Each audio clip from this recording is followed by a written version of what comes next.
Motor Speedway. They're lean, they're mean, they're 5 to 7 horses, a man and machine. They're 4 wide before they start to slip and slide. The Coast2Coast Racing League 350A Modifieds, Pro Late Models, and the 360 Sprint Cars.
On the biggest week of dirt racing in the Northeast, the Coast2Coast Racing League is at Lucas Oil Speedway in Wheatland, Missouri, week number 5 of the 2024 fall season, as we welcome you to another edition of Monday Night Madness. Got a lot of good action here around the corner on this Monday night, which is brought to you by our friends Extreme eSpeed TV. Begin with our Open 358 Dirt Modifieds, brought to you by Regency Home Inspections. They will be the focus point Friday night during Super Dirt Week. So glad you could join us here on the Coast2Coast Racing Network. Marty Sakala with you alongside Brandon Dittmer. Qualifying underway at the moment here with Open 358. And it's currently Isaac Salas the quickest at a 15:039 on lap number 1.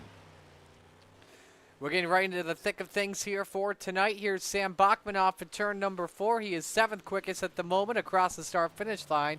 He has a 15:26, still puts him at 7th. That's how the cars look. 20 drivers with us next. Actually, 21 correction, as we'll welcome you into the booth. We got about 30 seconds before we go heat racing. Marty Sakala with you alongside Brandon Dittmer. Brandon's got the Aussie-American stripes on tonight, whatever it is. He's got his Super Dirt Week scheme on. I got my Yankees colors on here.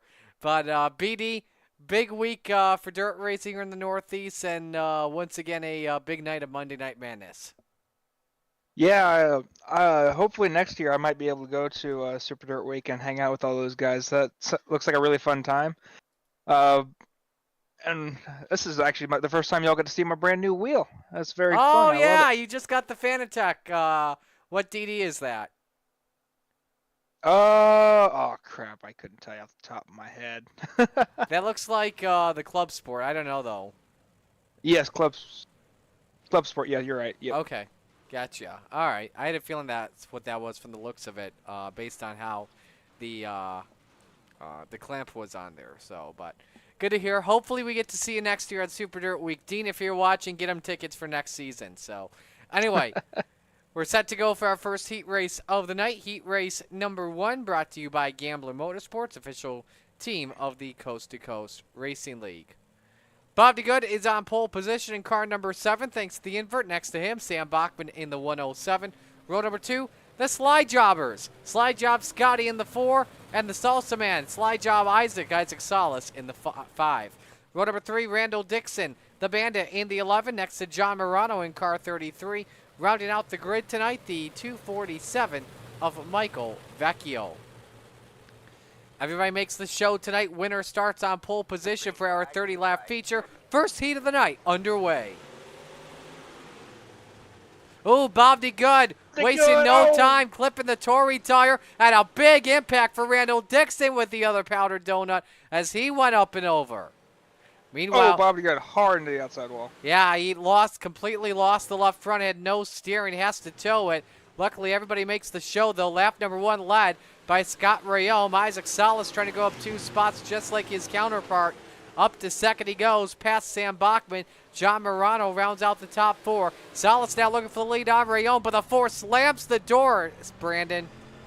He tried to sail it on in there, but too soon to try to pull a move, as he is going to be very aggressive here early, but he knows he hit those tires a couple too many times in the past, so he's going to back off a little bit. Wants to play it safe than sorry, make sure he gets a good starting spot towards our 30-lap feature here tonight.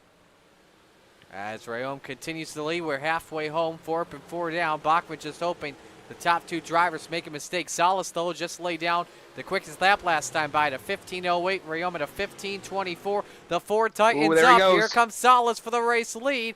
Did not nip him there, though, at the line. The low side's the place to be, BD.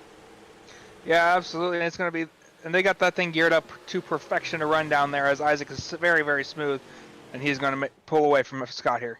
And he has cleared Scott Rayome by about half a car length with 2 laps to go. Slide job Scotty trying to get the top to rip in. However, though, not working one bit off of turn number 2. Low side, the dominant place in 3 and 4 for Salas, as the final lap is underway for Heat 1. And it's Salas in that Super Dirt Car Series number 5. He'll actually be making the trip to Super Dirt Week, I believe, this weekend.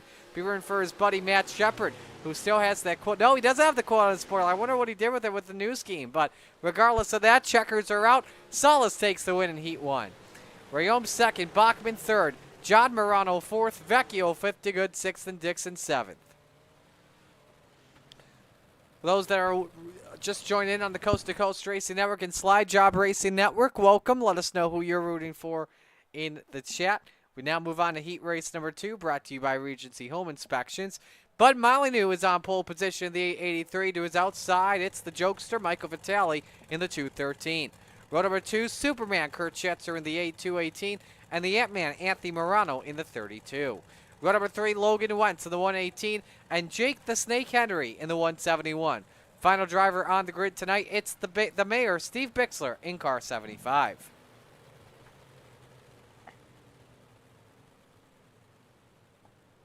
And I knew he was checking in, wasted no time. Hello, Dino from Super Dirt Week in Oswego. I got to check the RPW live updates. I haven't looked at that in a few hours. I know Tech wrapped up about an hour ago. 51 cars made their way through Tech. And a good night so far for night 1. And Micron Media, by the way, happening right now on Dirt Vision if you want to put on a second screen. So green flag is out, though, for Heat 2. Bud Molyneux comes out with the early race lead. Vitale and Schatzer door-to-door for the second spot. Morano decides to rip the top. Doesn't work off for turn number 4. Oh, look out. Him and Vitale touch. That was tight, Brandon. Yeah, that was almost detrimental to those two. As Morano's going where they aren't, and he loves to rip these top in these things, especially here. And he's going to try to work his Ooh, way. this could get ugly. Pay the price, though. Big Oh, contact no. for Vitale in the 213 as he spins to the infield. Henry captured a small piece of it, but it breaks away the pack. Steve Bixler has lost the right front sneaker. He pulls her onto the pits out of harm's way, but it's Molyneux, your race leader, a 15:36 quickest lap of anyone right now over Kurt Schatzer's 15:43. We're coming to halfway, Brandon. Yeah, Kurt's sending it in a lot harder than Bud going into the corner, but Bud's having a lot better drive off. So this is dang near an even stalemate right now. And now it's Morano in 4th place, the quickest driver on track at a 15:28. But it seems like track position is the way to go. So at a track like Lucas Oil, you may want to be qualifying near the quick timers. Or qualify mid-pack, I should say. Yeah, starting up front, especially here, is going to basically make all the difference to your finishing spot, unless you got caught up in something like Morano did, unfortunately, and knock him back a bit. Obviously, we'll see how things play out with the sprint car later on. As we're coming to the white flag, 1 lap to go. It's Bud Molyneux out in front of the 883. Would be his first heat win of the season. I'm not too sure of his Monday Night Madness career, but he's normally not the talk of the town when it comes to a chance at a heat win. Makes his way through turns number 3 and 4. Puts the 883 on the front row tonight. Molyneux wins heat 2. Schatzer 2nd, Wentz 3rd, Morano 4th, Henry in 5th, Bixler 6th, Vitale 7th.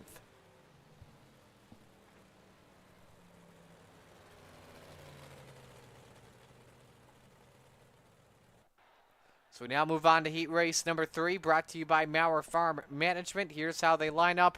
Butters is on the pole. Jason Butterfield in the 93. I believe he and Butters Jr. will be making the trip out to Oswego this weekend as well. Next to him, Randy Shreves in the 56. Row number 2, the Spider Monkey, Brandon Dittmer in car 83. And Brian Dickens next to him in the 122. Final row tonight, Harold Klump in the number 2. And the Bird to Beast, Jeff Barker in the 513. I believe we'll see Jeff maybe. I know he's from Brewerton. They call him the Bird to Beast for a reason, so he should be at the Hurricane Harvey on Tuesday night. Gary Sigelkow scheduled to start 7th. No call right now at the moment for him on the grid. He's got 15 seconds, though, to put it on the racetrack.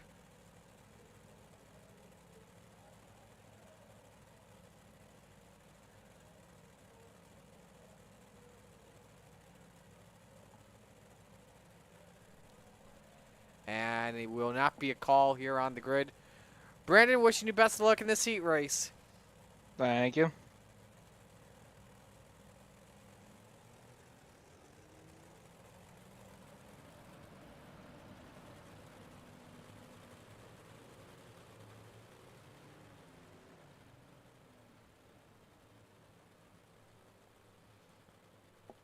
So the winner starts on the inside of row number 2 for our feature this evening.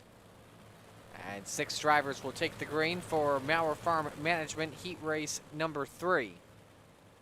Official sponsor of our retreads on Tuesday night, as Butters and Shreves bring us to green.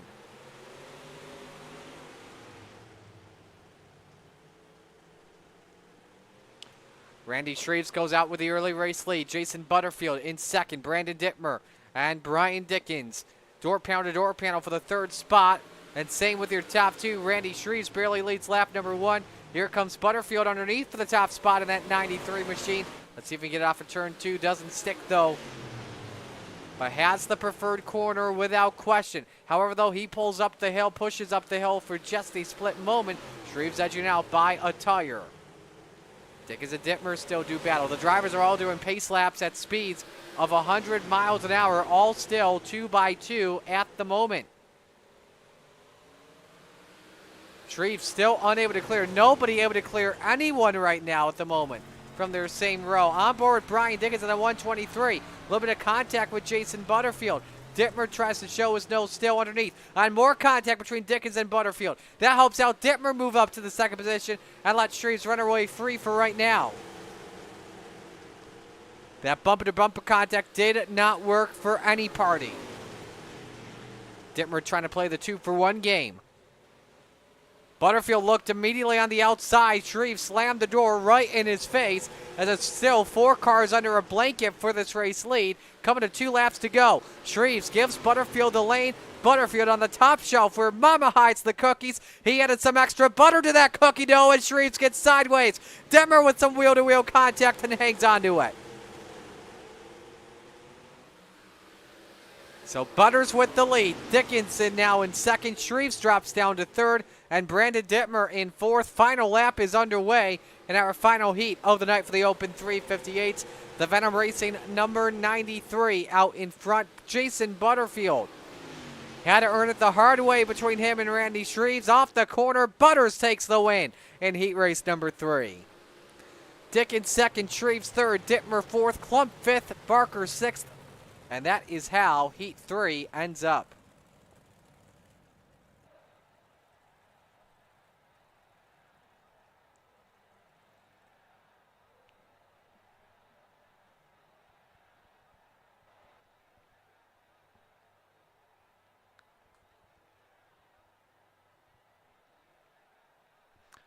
So heat race number 3 is concluded. We will get warm-ups going on. With that being said, we'll take our first break of the night. Stay with us. Our first feature of the night in a moment on the Coast to Coast Racing Network.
Warm-ups continuing here under a minute left. Scott Rayome the quickest at a 15.215. Isaac Salas second, 15.26.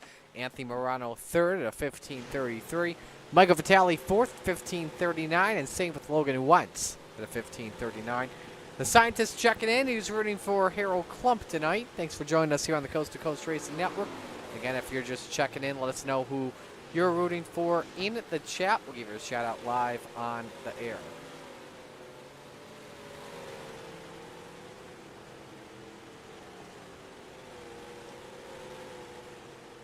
There's Bachman, seventh quickest, 15.40.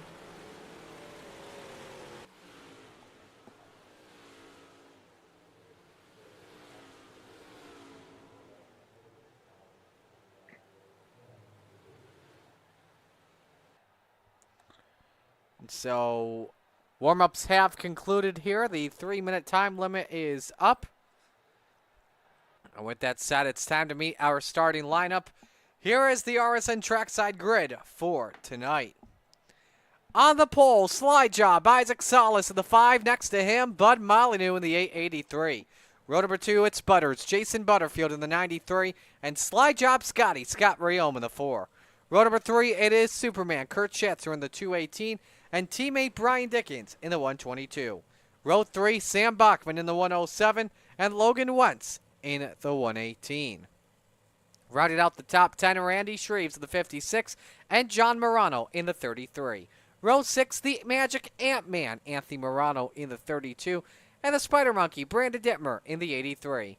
Row 7, Michael Vecchio in the 247, and Jake the Snake Henry in the 171. Row 8, Harold Klump in the 2, and Bob DeGood in the 7. Rest of the field as Michael Vitale, the Jokester, in the 213, the Bird to Beast, Jeff Barker in the 513, the Bandit, Randall Dixon in the 011, the Mayor, Steve Bixler in the 75.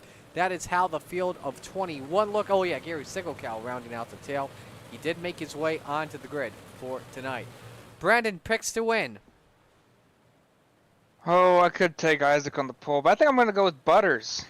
You go Give me with Butters for the victory. All right. Well, he's coming this weekend, so give me Isaac for the win. So, but all righty, Brandon. Best of luck. We'll talk to you after the feature. Thank you. Just about half a lap away from our Flatline Racing Bodies green flag. Steve King Foundation pace car already on pit road, and for the first time tonight, folks, it's time to shake and bake. Isaac Salas, Bud Molyneux, set to bring us to green for Open 358 action. Super Dirt Week is here. It's time to get it on. Oh, Bachman around. He's in the infield. Big stack up further back. Everybody keeps her straight. No caution flag as we stay green. Isaac Salas, though, leads. Nope, they did not count the lap. Believe they took the yellow possibly. Have to see what race control says about that, but first yellow waves.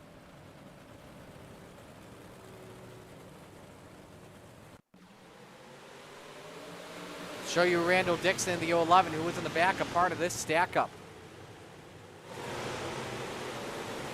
Everybody just hanging on there. Let's see here. Caution flag flew before, I believe, Salas came across the line.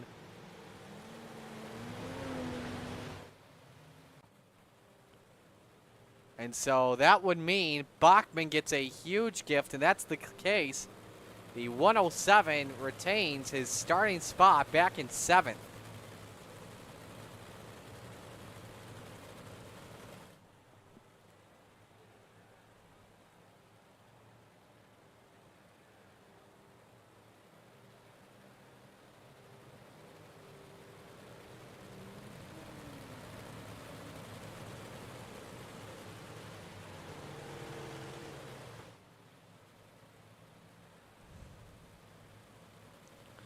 So our first double file restart of the night coming up here at Lucas Oil Speedway.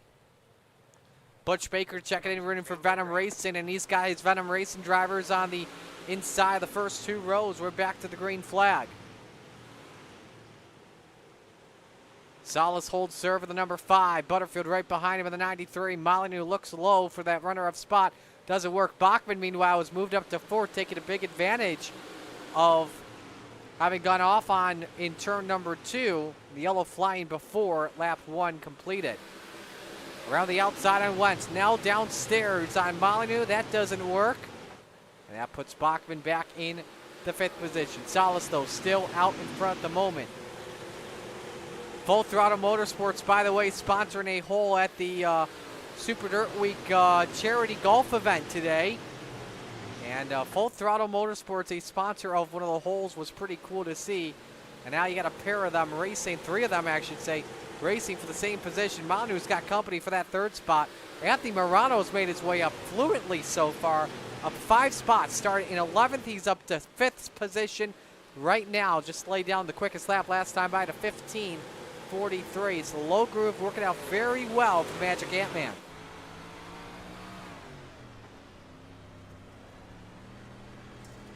Full Throttle drivers trying to chase down the Venom drivers at the moment.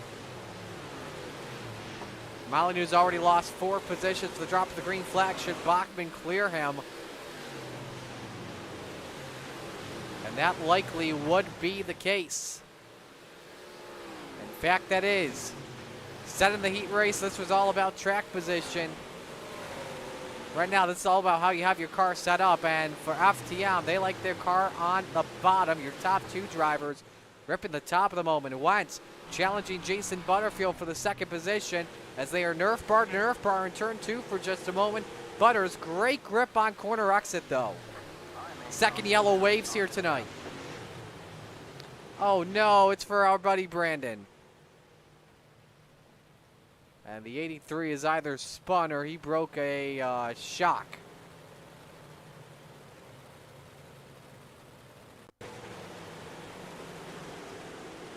Show you what happened here with Dittmer. Ooh, contact didn't have Jake Henry clear. So he went up in the air.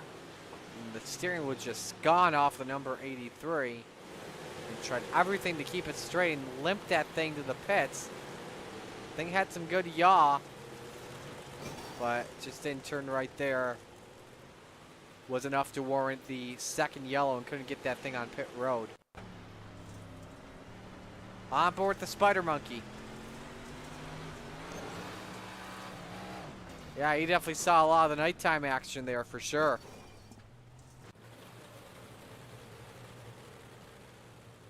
Trevor Giroux checking in, the Philly Flyer. Butch and Trevor will, I don't know, I can't remember. Will you two be at Dirt Week? I'm pretty sure Butch is going. I don't know if Trevor's going though.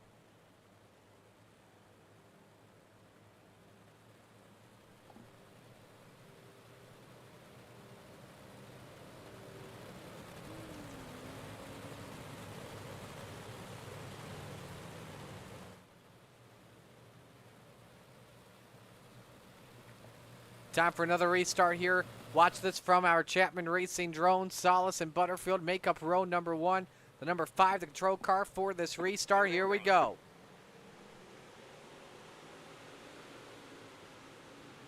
Wentz had to get on the binders to avoid rear-ending the number 5 car. Solis, though, able to clear off at turn 2. More trouble in the back. John Morano goes spinning. Jeff Barker also collected, and Morano has lost the left front tire. Then again, these are modifieds. You only need 3 wheels to get the job done, at least. And I think he just crashed into invisible. Oh, no, he crashed into the pace truck. Good job, John. What we thought were invisible were visible. Caught Rayom first. Got hit from behind by Randall Dixon and clustered up the bottom.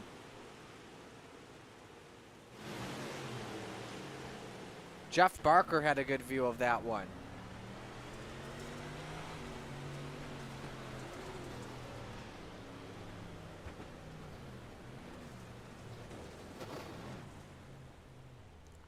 Bob DeGood came flying in there too. Jake Henry was behind Barker in this accident. So now he was the one to first catch Barker. Was trying to hang on to it. Luckily, no damage on the Snake's ride. May have suffered 2x though. Drew's not going. That's a bummer. I don't know if Butch is going. I know he's from like the Michigan area. So.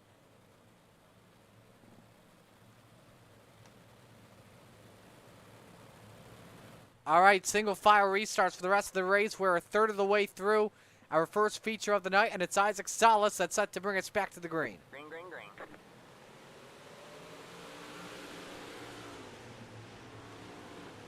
Barker holds serve. Morano low for the bottom step of the podium on Logan Wentz's teammate. And he's still side by side with them, but they have Butterfield in front. In second, ripping the top, and Morano has moved up to third. This is a track he likes. That's very good on the baby bottom. And he is trying to get that to work in really well, and that's what he's doing so far, but a yellow flag waves, so third position stays with the Magic Ant-Man. I think the yellow came out for John Morano. We'll have to see here on a replay. So right now, we have no signal of somebody that crashed. There was a report, though, that Morano did leave the pits. And yeah, he got on the gas. And apparently, him that sideways was enough for iRacing to trigger the yellow.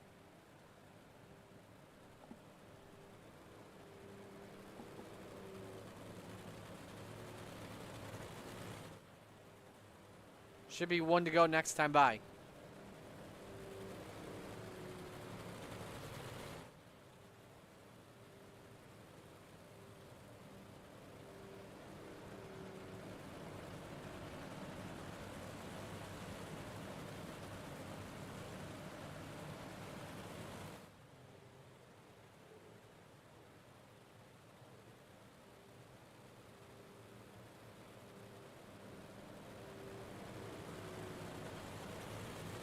Time for the restart here. As the Steve King Foundation pace car on pit road. Isaac Salas the leader, Jason Butterfield second, Anthony Morano third, Logan Wentz fourth, Sam Bachman fifth, Bud Molyneux sixth, Kurt Schatzer seventh, Randy Shreves eighth, Brian Dickens ninth, Scott Riome rounds out the top 10.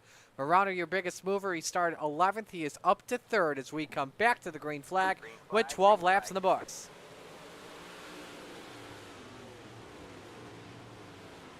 Salas holds serve, but man, did he nearly clip the Tory tire in turn 2.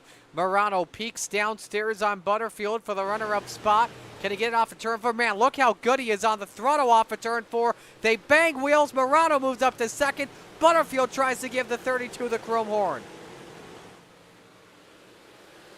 And here comes Logan Wentz downstairs for the third position. Can the 118 take it away possibly? Butter's hanging on for right now, and I think Salas has learned that Morano's up to second, and you know how good he is on the baby bottom. So Salas has switched to the lower line. And Butterfield is not going to give up third this easily. But Logan edges out the 93 for the spot. Sam Bachman rounds out the top 5. And now we see Morano trying to explore options. He goes back up to the top, and now Salas switches back upstairs. Oh, Salas clipped the Uke tire. You saw that left front tire dangle just a moment. Is that going to affect the race car, though? We'll have to see as Gary Sigelkow is limping his car. Pull that thing off to the infield to prevent a yellow flag from waving. I think grass can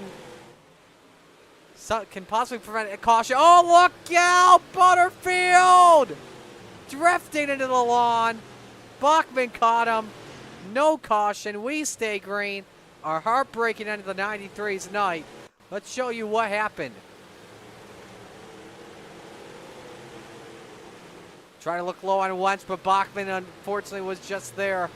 Fortunately, that's just a racing situation that ends the 93's night. Different lines, but Morano now attacking Salas. The 5 keeps her upstairs. Last time by, Morano better by 100th. Still in striking distance. Last time by at the line, this time it was Morano better by 0.05 of a second. We pull up the last 5 laps. Salas slower than Morano in the last 4 laps. Michael Vecchio, Bob DeGood, John Morano have crashed. No caution flag until now. With 9 laps to go, this could get good. We saw Vecchio in the 747 had to jump to the pits. I wonder if he flipped his ride. Contact with Brandon Dimmer, but bigger contact with Bob DeGood. Around he goes into the infield. A couple of onboards we'll watch here is DeGood in the 7.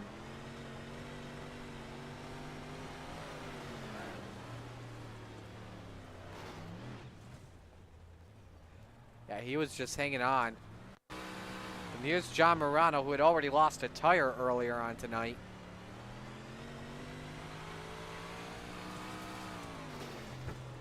He just minded his own business, didn't think DeGood would come up, and yeah, he just lost the 2nd tire. That will likely be the end of his night.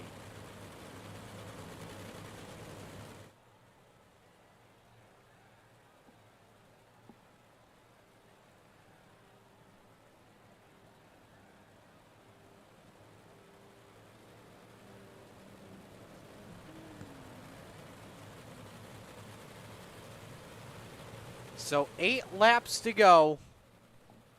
9 to go, rather, when we take the restart. And what's going to be a great battle to the end. Isaac Salas, series points leader, looking for win 3 in 5 races. Anthony Morano looking for win 2 in 5 races. We're back to the green. Salas keeps her locked underneath, but he got a little bit tight, pushed up the hill for just a moment. Morano's got an opening to turn number 3. Wheel to wheel for the race lead. Morano and Salas to the point, the 32 with 8 to go. I'm not sure. I think it was Salas, though, at the line just barely. Salas, though, ripping the top off turn 2. Looked like he had a good exit, but Morano so good at 3 and 4. Throws the slide job on Salas. They just about touch. Who leads in the line? I think it was the 5. Wentz and Molyneux now become a part of this battle for the win. Does Morano throw the slider once again? Salas decides to go with the slider of his own. Rips the lip off at turn 4, but got too much of the cushion. Morano to the lead with 6 remaining. But now Logan Wentz tries to close it as well in that RU18 ride. Salas, big exit off at turn number 2. Nearly gives Morano the chrome horn, lifts just a little bit. Salas not out of this just yet, but it's his turn to hang on. Morano keeps her on the baby bottom. Salas still rips the top. The 5 gets a great exit off for turn 2. Here comes Salas for the race lead. Slide job, Salas. Morano counters it back, and the Magic Catman stays in front with 4 to go. What a phenomenal race this is at Lucas Oil. They're still side by side. Salas won't be able to throw the slider in this time. But Salas very good around the outside. Did he have the lead with 3 to go? I think he may have, but net code will determine the factor possibly. And now Salas trying to shut the door on Anthony Morano, but he threw it in just a little bit too high over the banking. Morano still hanging on. 2 sticks in the air, 2 to go. Molyneux, meanwhile, up to 3rd past Logan Wentz. Great exit from the number 5. I think he's trying to make sure he defends the bottom here when we get to the final laps. Isaac Salas now the race leader once more. Morano trying to fight back down the back chute for the final time. Salas can defend downstairs, and that's the case. No Uke tire head and slide job with a Venom Racing 5 gets her done. Checkered flag. Morano 2nd, Molyneux 3rd, Wentz 4th, and Schatzer 5th. A phenomenal finish at Lucas Oil.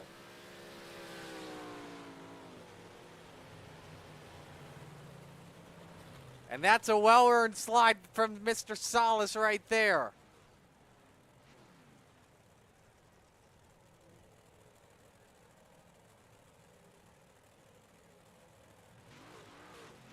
Boy, I tell you what, if Matt Shepard doesn't win the 200 or the 150 this weekend, Isaac may have to show him some of his tricks, because man, oh man, that was incredible.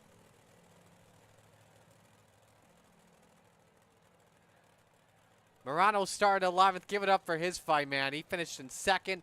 Bud Molyneux with an incredible run, finishing in 3rd.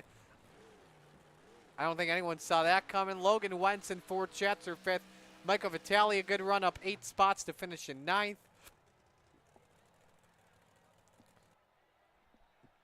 As you look at the rest of the field here.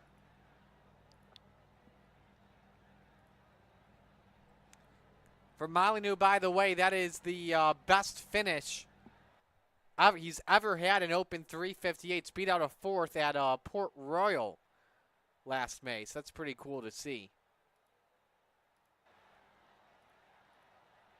And he only races I can confirm that's actually his best series finish, which is a 4th.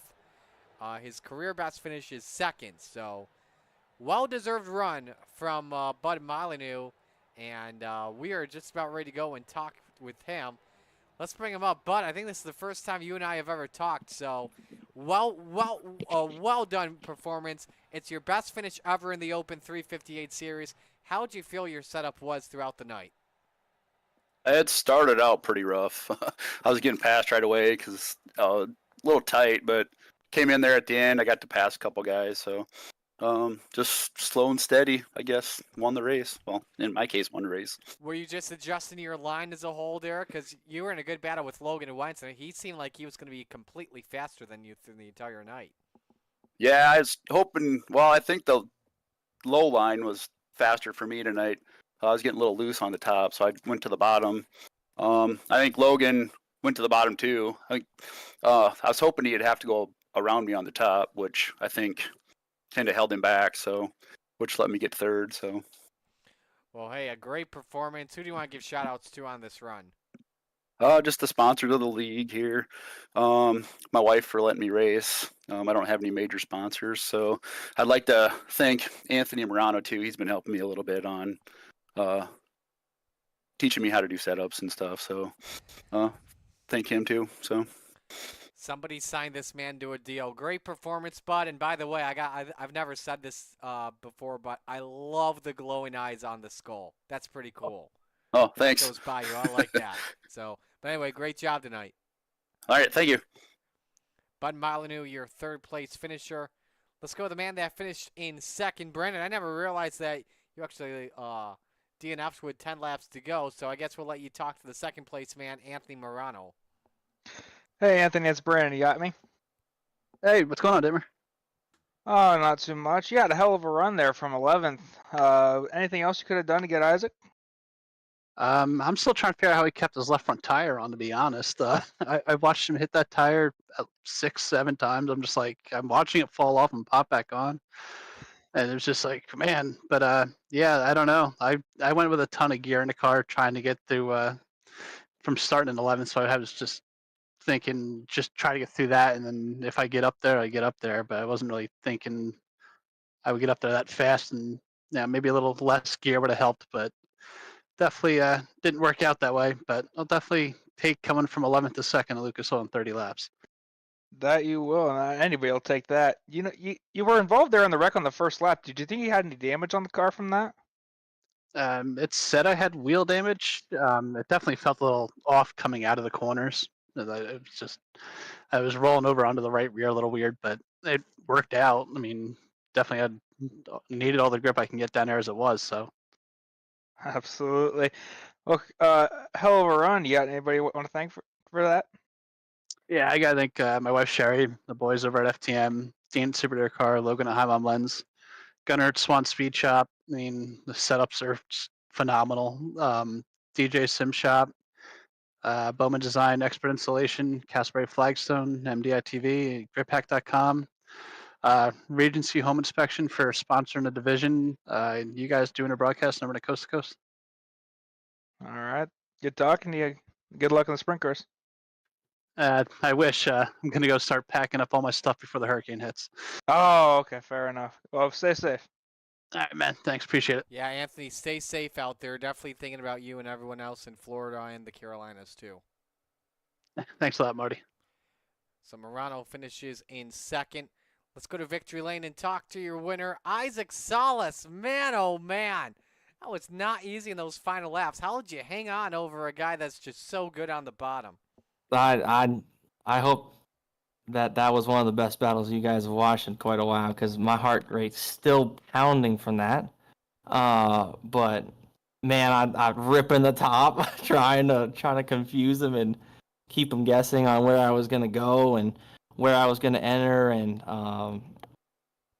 man, that was an amazing battle, because he was doing it right back to me. Like I was almost like having to guess where he was gonna go and not go, and it made it like a very, very fun chess match. It was awesome.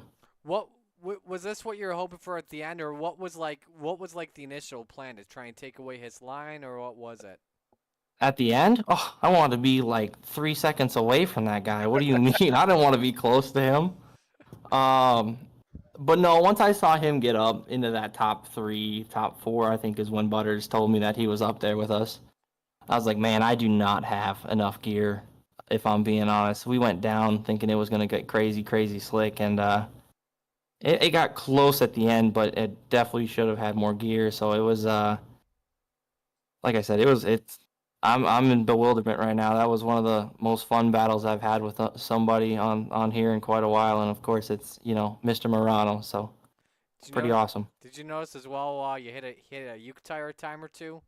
Oh, a time or two? I think I hit one like 4 times, 5 times. I think in this race, I was smoking that bad boy. If you can't tell, we're still not capable of running the bottom even in VR. Well, hey, regardless of that, a great run. Who do you want to give shout-outs to? Yeah, I mean, big shout outs to everybody here with Coast to Coast, man. Like I said, that was an insane battle. So it's always a pleasure to have some amazing battles with Murano and everybody else that got up there. Like Bud Molyneux was up there. That's awesome. I just found out that he actually doesn't live too far from me. He lives in South Dakota. But yeah, so like thanks to Venom Racing, all those guys in the chat. I just opened YouTube and I can see literally just Trevor and Much just commenting like crazy, and so is Butters. So it's it's an awesome team to be a part of. I think I probably sound like a broken record at this point about those guys. Dean, the Super Dirt Car Series, can't wait to see you on Thursday. Can't wait to see you on Thursday, Marty. I'm stoked. So I can just jump in with you. RSN trackside. It's pretty awesome to have some real East Coast modified news. All right, no, it's all right. I won't get on a ramble, but yeah, Magnum Race Designs, Tommy Gun Customs, JRB Designs for that cool looking paint scheme I got on this week. Mission 22, everything they do for our veterans. Top Notch Trucking with my Gramps, Shaggy TV, Regency Home Inspections. Mom, Dad, hope you're feeling better, Mom.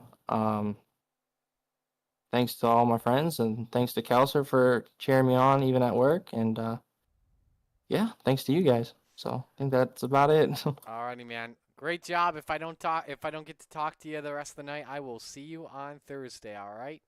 Awesome, thanks, They brother. have there's simulators there, by Excited. the way. So Oh, you're on. perfect! You are on Can't wait this for you weekend. and I to be there.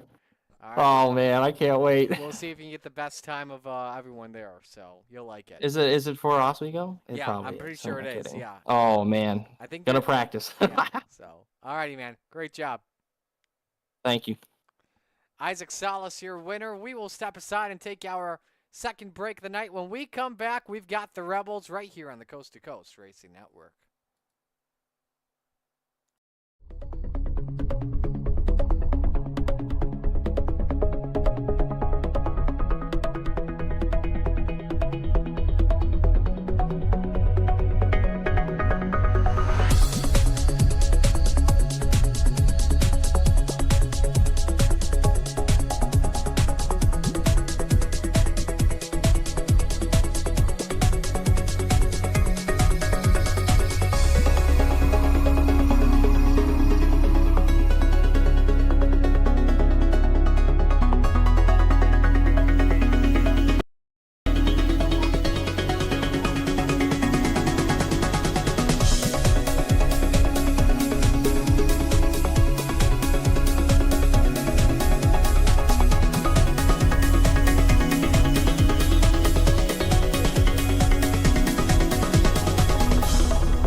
It's time for another edition of RSN Trackside, powered by Bob Johnson Auto Group on Rock Sports Network. Gets on the champion, trying to be a bit of a hiatus, so let's get right when we were talking about it.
love. It was amazing. These dollars had come together to support us, and we realized, no, we didn't want to use them for us. We wanted to use them to help others. The foundation has done so much for so many people. It helps any family that has somebody, whether it be a crew member or one of the drivers, that get hurt. We can help them to get through the situation. I was injured in a non-wing sprint car accident that broke my neck and left me with a spinal cord injury. I was in the hospital 8 months, and that got really, really expensive, so having that extra help to help push me and my family forward was a big deal.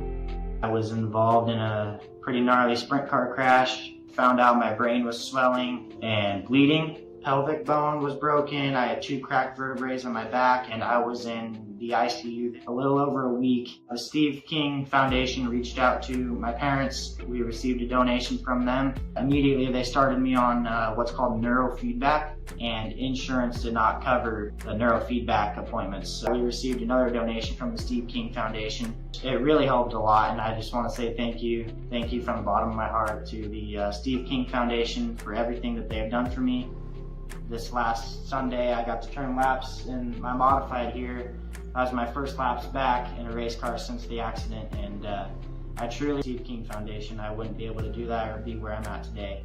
Yes, Steve's death is the reason the foundation exists, but it's Steve's life, and it's the lives of racers everywhere. We're able to do the work.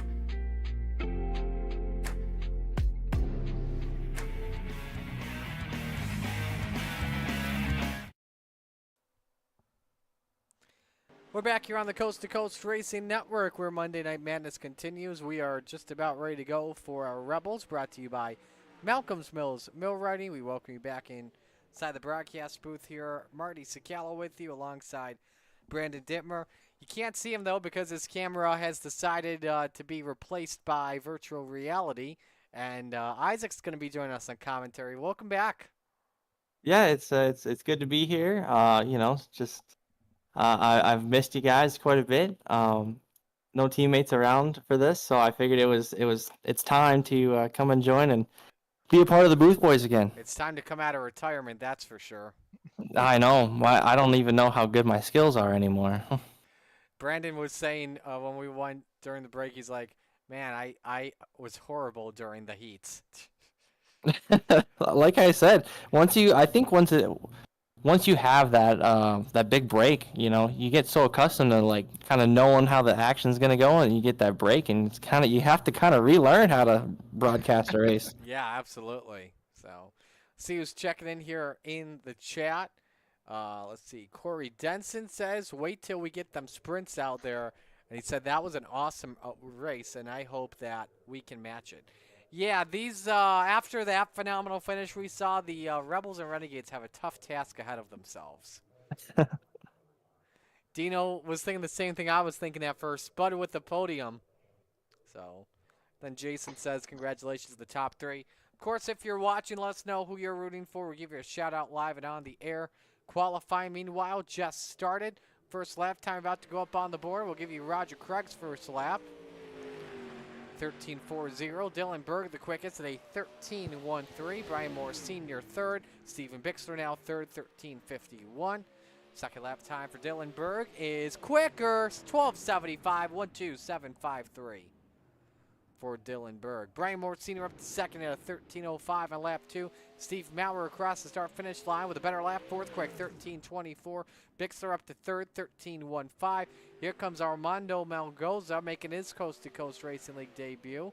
Across the start-finish line, 13.36. Isaac Salas up to third quick at a 13.10.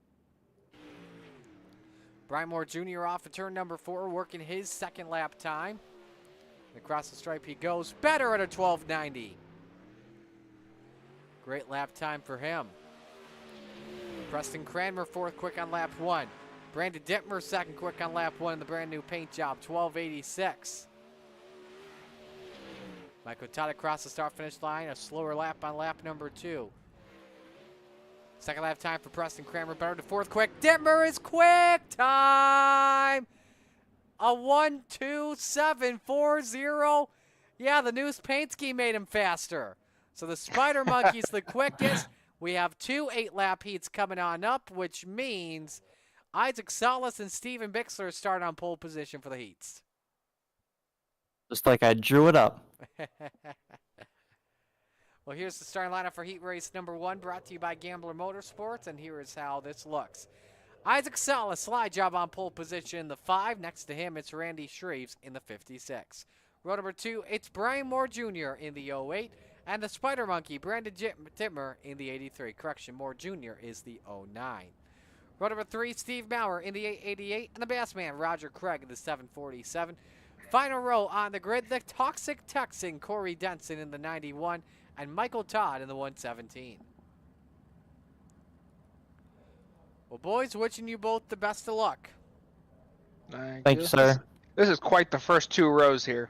Yes, it is. Absolutely quite the first 2 rows. So we will put them on mute here, so nothing comes out. Then we will go. We'll go racing and mute them after heat 1 is done. So this will determine the inside row for our feature tonight.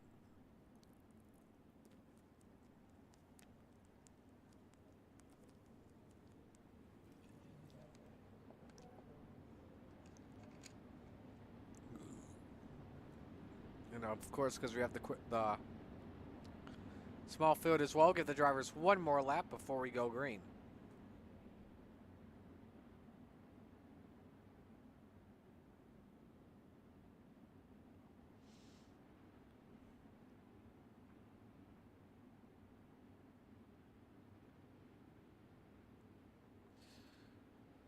Again, winner on pole for our feature tonight. Green flag is out. Salas and Shreves bring us to green. Salas trying to clear with the race lead, which he does. Shreves closes in, though, just a little bit. Into the corner they go. Salas pushes up just a bit. Shreves with an opportunity, but Salas hangs on and leads the opening lap. Moore Jr. 3rd, Dittmer 4th. Maurer rounds out the top 5 as Randy Shreves gets up into the chocolate chips. That allows Brian Moore Jr. to move up to 2nd. Man, he nearly took out the powdered donut. Brandon Dittmer now underneath for the 3rd position. He takes it away now. Can he grab 2nd from Moore Jr.? Dittmer quickest on track at a 12:91 on board with the Spider Monkey. A little bit sideways there in the center of 1 and 2. Lost some time to Moore Jr. Well, that 09, man, he is very good in the entry of the corners here. Gap is still at 3 car lengths, but Salas last lap, quickest lap of anybody. The 12:90, we're halfway home, 4 up and 4 down, coming to 3 laps to go. This time here at Lucas Oil Speedway. And it's your best battle on track for the lead. So we've got a good race for 5th between Steve Maurer and Roger Craig, the 2 salty dogs out there. Both of them 12:88s, and Moore Jr. the quickest driver now on the racetrack. 2 to go, coming to the white flag this time by, oh, we had trouble meanwhile in the back, and it's Steve Maurer up in the air. Top wing has gone off, now it's repaired. But Maurer will start from row 8 tonight. Meanwhile, coming to the checkered flags, it's slide job. Isaac Salas out in front. He comes off the corner. He takes the win heat 1 and starts on pole. Moore Jr. 2nd, Dittmer 3rd, Shreves 4th, Denson 5th, Todd in 6th, Craig 7th, and Maurer 8th. That was a ride and a half. What happened? Talking about with Maurer?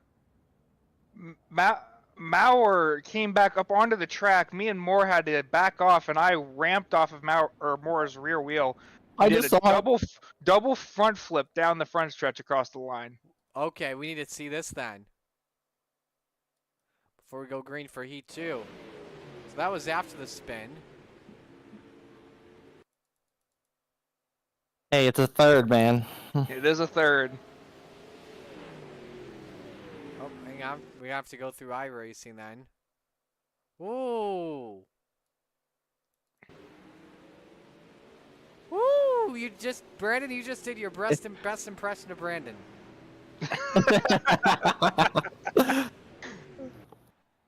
Anyway, heat race number 2. Hey. iRacing home inspection. Hey! Steve Bixler, Brian Moore Sr., row 1. Preston Kramer and Dylan Berg on row 2. Armando Malgoza, row 3. Next to Mike Kramer, Gary Taylor, and Cale Bixler round out the field on the final row. Row 1 lap to go until we take the green flag.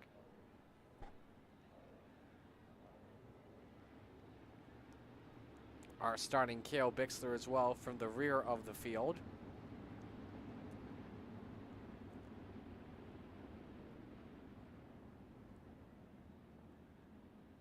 Tell you what, man, these Moors are fast. I was watching them while they were doing their Knoxville Nationals stuff, and holy cow, they were impressive to say the least. Yeah, the Moors have always been fast, whether it be in the Rebels or the Renegades. I first joined Coast to Coast. Moore Sr. was a Renegade driver. So, anyway, to determine the outside row for tonight, we're green for Heat 2.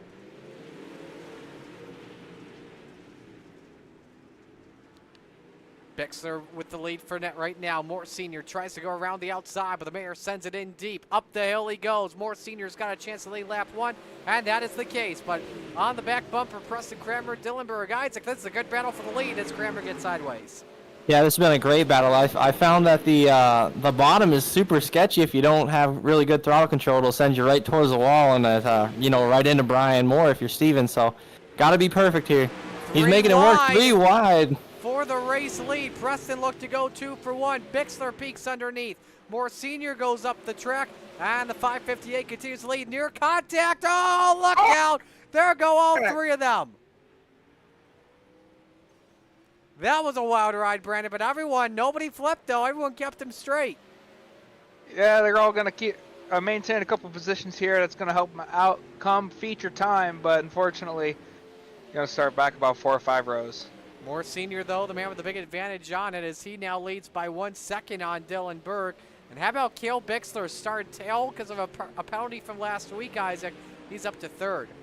Yeah, absolutely, and that's a little bit of good fortune, a little bit of good driving there, and I think that's almost reminiscent of Talladega here recently. Real quick, with 2 laps to go, we did have an accident break out. Gary Taylor, Armando Malgoza. Show you what happened here with the captain. Just lost in the corner, and there you see Armando with nowhere to go. Meanwhile, here comes Brian Moore Sr. off at turn number 4. Checkered's wave, he wins E2. Berg 2nd, Bixler 3rd, Bixler 4th, Cale and Steven 3rd and 4th, Preston Kramer 5th, and it's Gary Taylor, Armando Malgoza, and Mike Cranmer.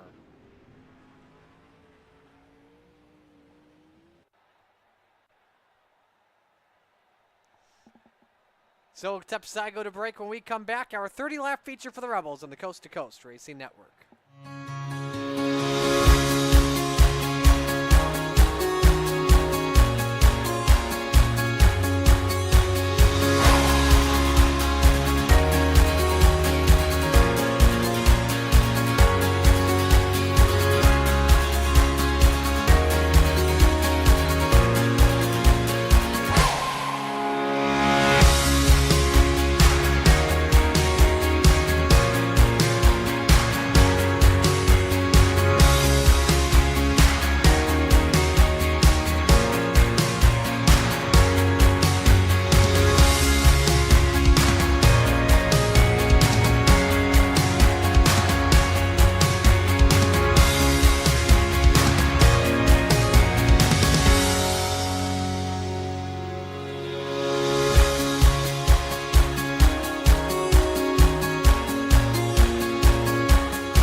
Warm-ups continue here with under a minute to go, and it's Dylan Berg, the quickest at a 13:39. Now it's Isaac Salas at 13:29.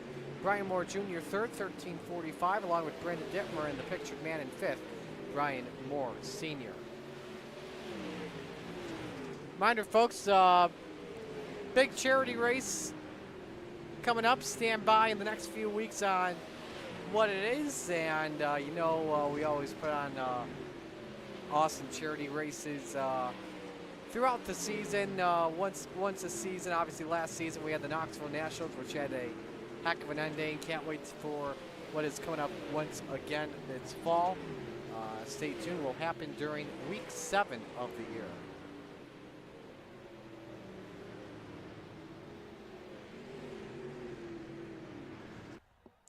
Checkers are out here on the warm-ups.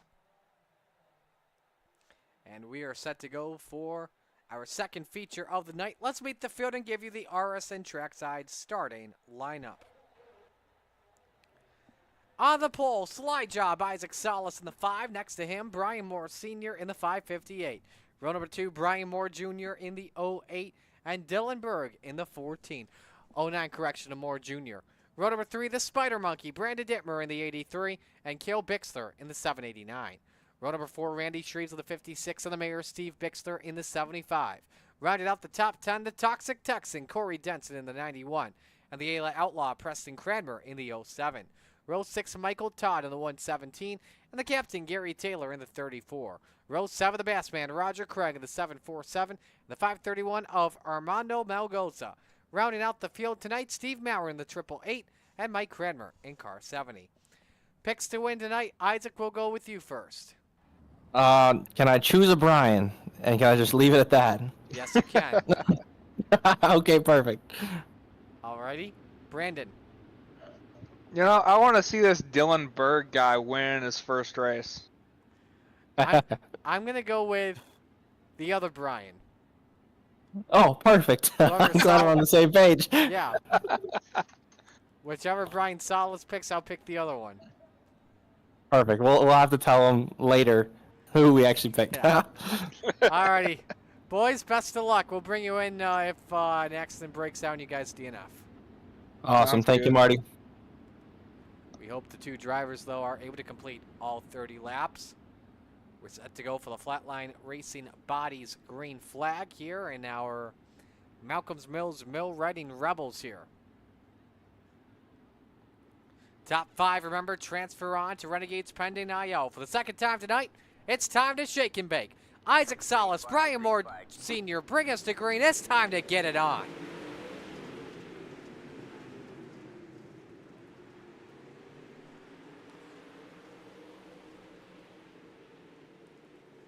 Salas comes through with the early race lead. He leads lap 1. Moore Sr. second. Moore Jr. edges out for the 3rd position. Here comes Dylan Berg looking to utilize the top shelf. Same with Brandon Dittmer, who's stuck in that 5th position. But it's the Moores that are wing to wing for the runner-up spot. Malgoza's jumped it on to pit road. No yellow flag. We stay under the green flag. So near contact between Berg and Dittmer. Race for that 4th position. Dittmer goes over the banking in 1 and 2. Loses some time to both Moore Sr. and Dylan Berg. Berg with the slider up by Moore Sr. for the bottom step of the podium as he takes it away. Sr. looks to counter back. They bag wheels. Berg up the hill. He's at the wall pretty good. And around he goes. All right, man. Caution is out. Caution is out. First yellow of the night waves. Berg not going to be too pleased about that for sure.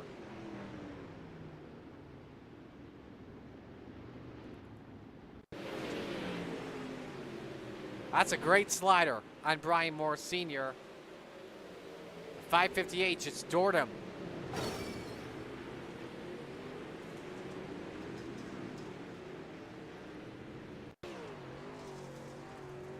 I know Moore Sr. did not mean to do that for sure. Hey, you know what? Looking at that, that's some net code. Unless, does this camera show anything? Watch the left rear suspension. We don't use this camera often, but this could be a determined factor. Yeah, it was Nerf bar to tire. I guess you could say. So Berg puts her to the rear of the field. This now allows Randy Shreves to move up to the final spot in, pending IL.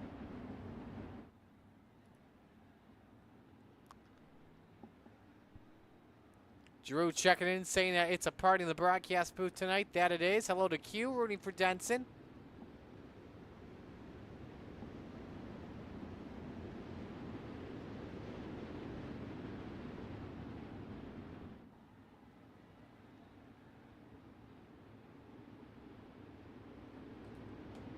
So first restart of the night coming up here. Salas selects the outside line as we come back to the green flag. 4 laps in the books.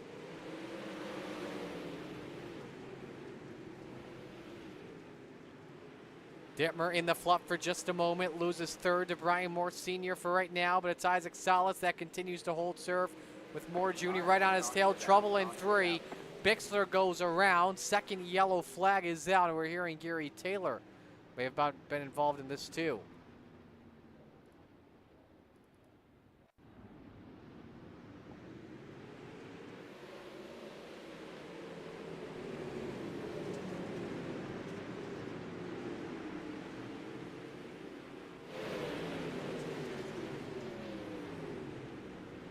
Nope, Bixler got involved himself, and Taylor just got sideways.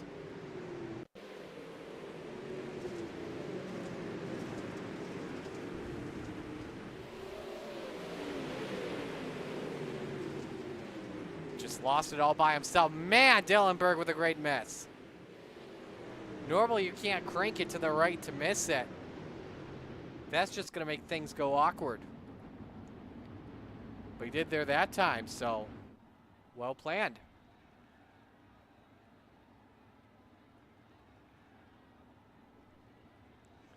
D checking in, rooting for Denson tonight. And so this restart will be single file when we come back.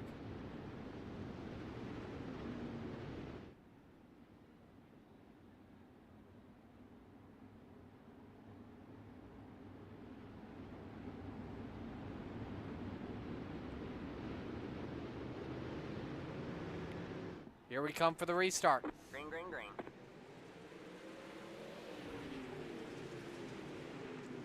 Brandon Dittmer around the outside looking for the second position.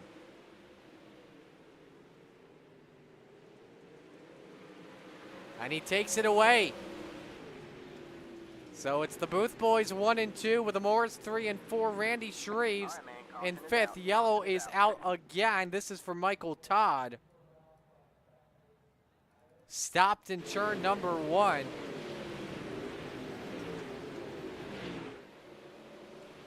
Goes sideways off of force. Contact with Preston Cranmer.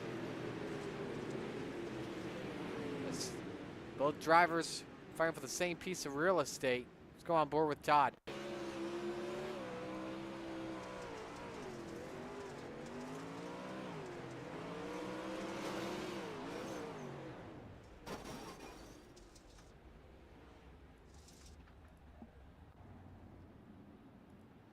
Yeah, that appeared to be the case. The drivers fighting for the same amount of room.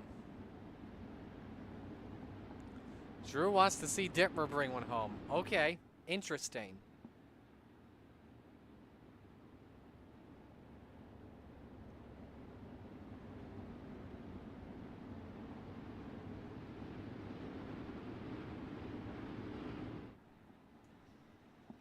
Should be 1 to green this time.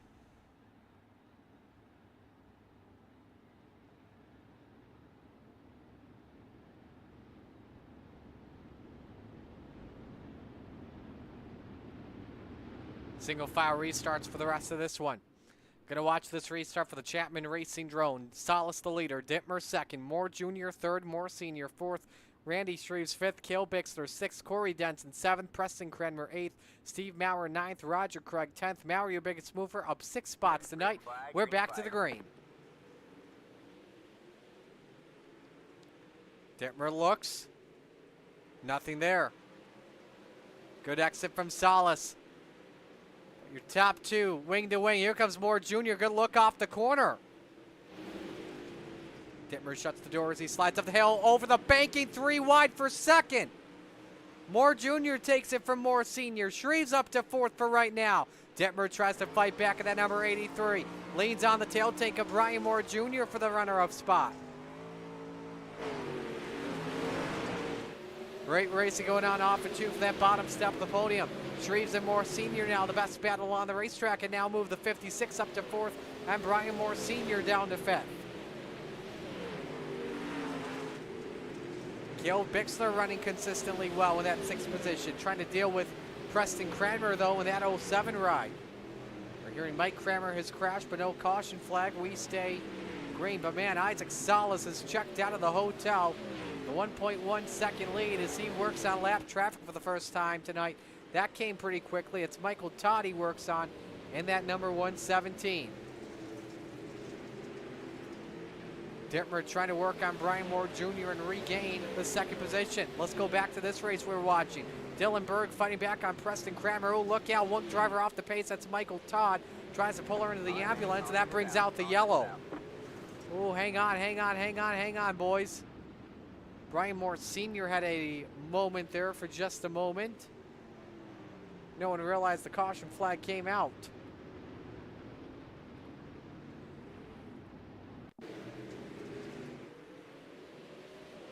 Michael Todd just trying to lose. Go back. Ooh, bullseye into the Tory tire. And Moore Sr. Whoa, Nelly, hang on to that one. Unfortunately, that still brings out the yellow flag, though.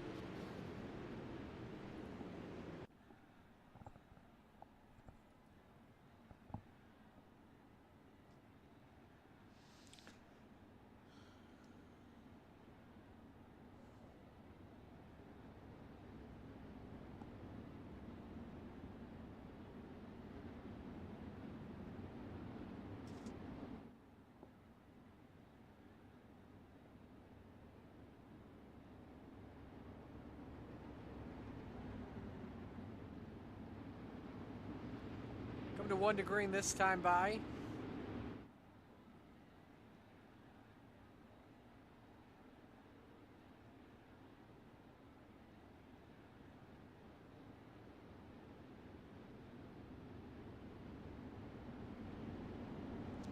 Again, single file restarts for the rest of this race.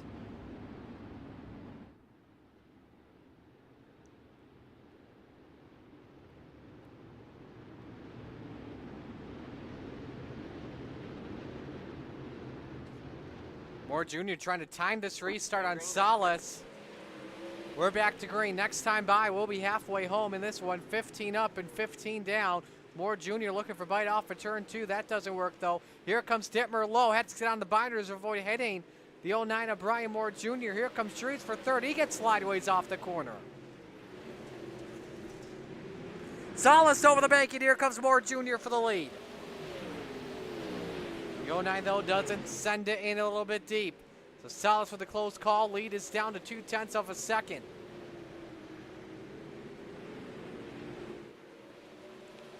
And now the 5 tries to open up some steam. But man, I tell you what, Moore Jr.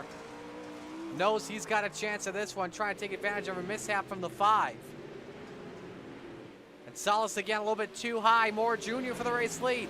Does he throw the slide job? No, keeps her downstairs, trying to save that right rear tire for when it needs to be used. It's allowing as well Brandon Dittmer to try and close in.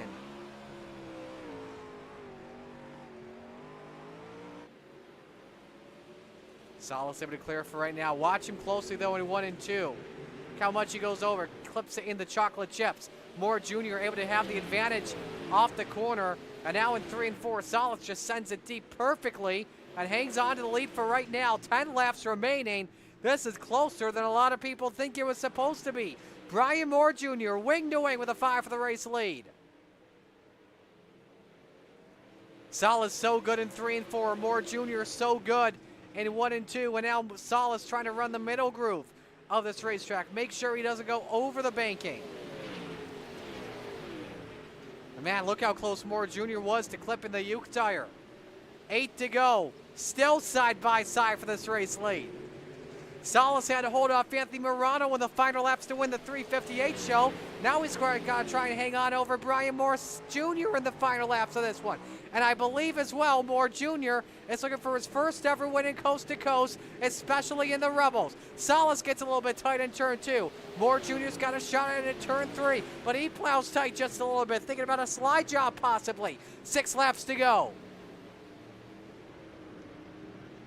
But there is lap traffic that could play a factor in this race. They're approaching Mike Cranmer in the next few moments. Moore Jr. knows it's time to follow the 5. He got a little bit too high, though, in 3 and 4, though. Salas opens up some gap.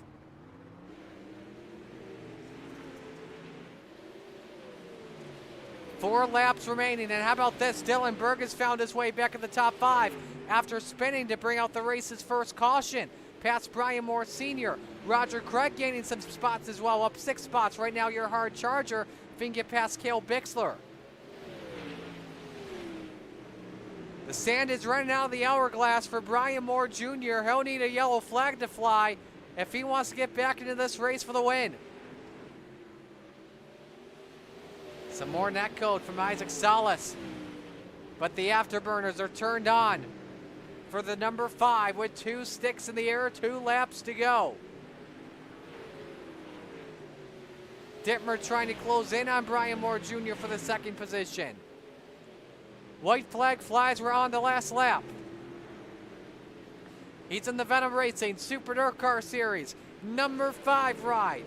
Down the back straight and through 3 and 4. We're gonna unmute the mic because Slide Job's got a shot at Triple Crown. Isaac Salas takes the win. Let's go. Moore Jr. 2nd, Dittmer 3rd, Shreves in 4th, and Dylan Berg 5th.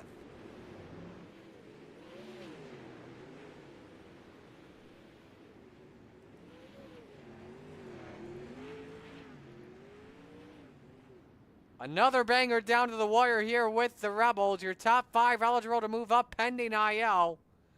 Biggest mover, Roger Craig, who finishes in 7th in the end.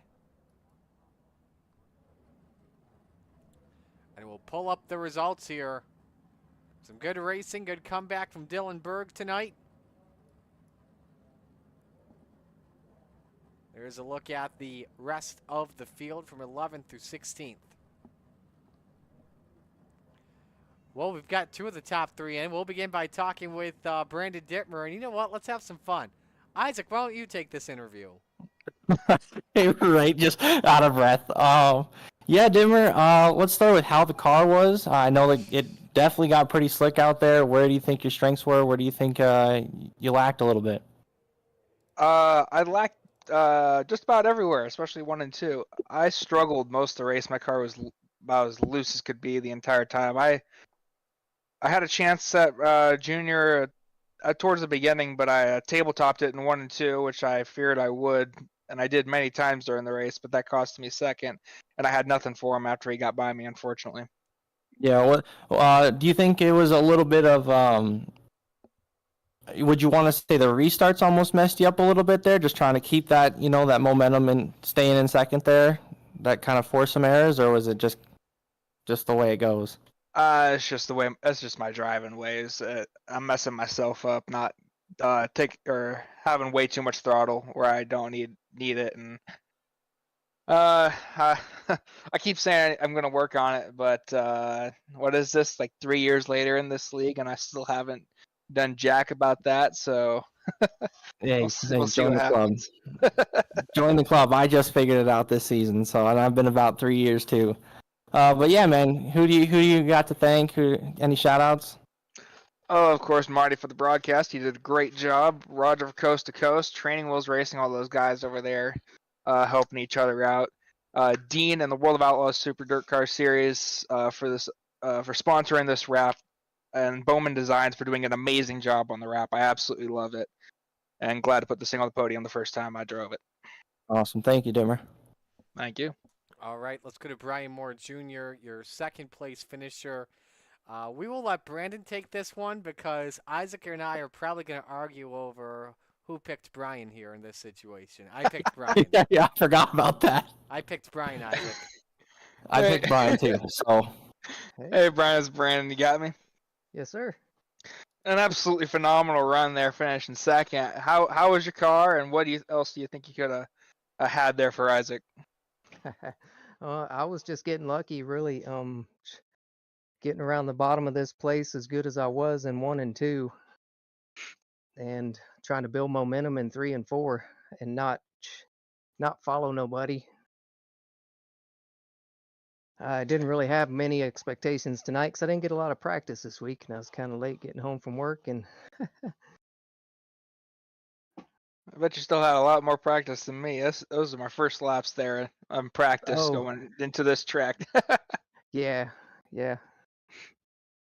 There towards the kind of the middle of the race, Isaac almost got together with a lap car, almost gave you the lead, but a caution came out.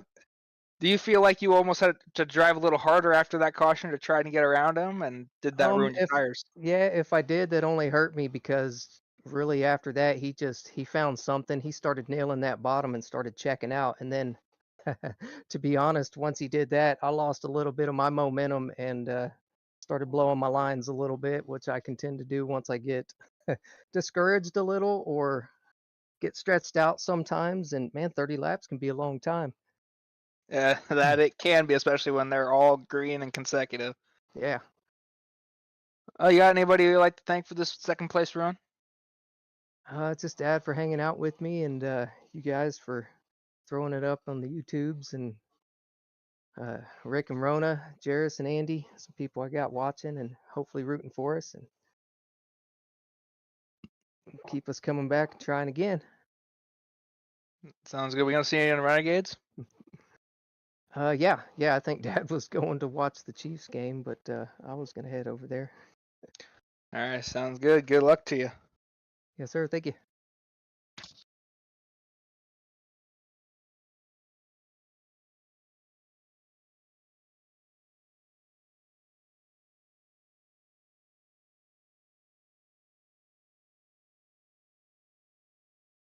A little bit of table tennis. I don't, I don't really know. I was definitely pedaling too hard for sure. Just after some of those restarts, I got kind of nervous.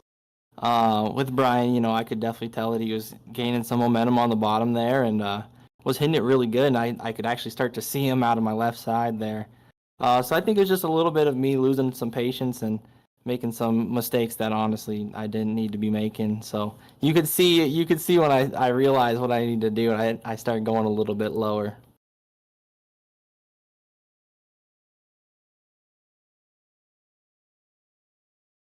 Yeah, the top in 3 and 4 was perfect for me. I kind of found it right at the beginning or at the end of our warm up session there. It's I was on there's like a little bump going into 3, and if you can kind of avoid that right at the top of the cushion, I mean, it was made it very very easy to be consistent up there.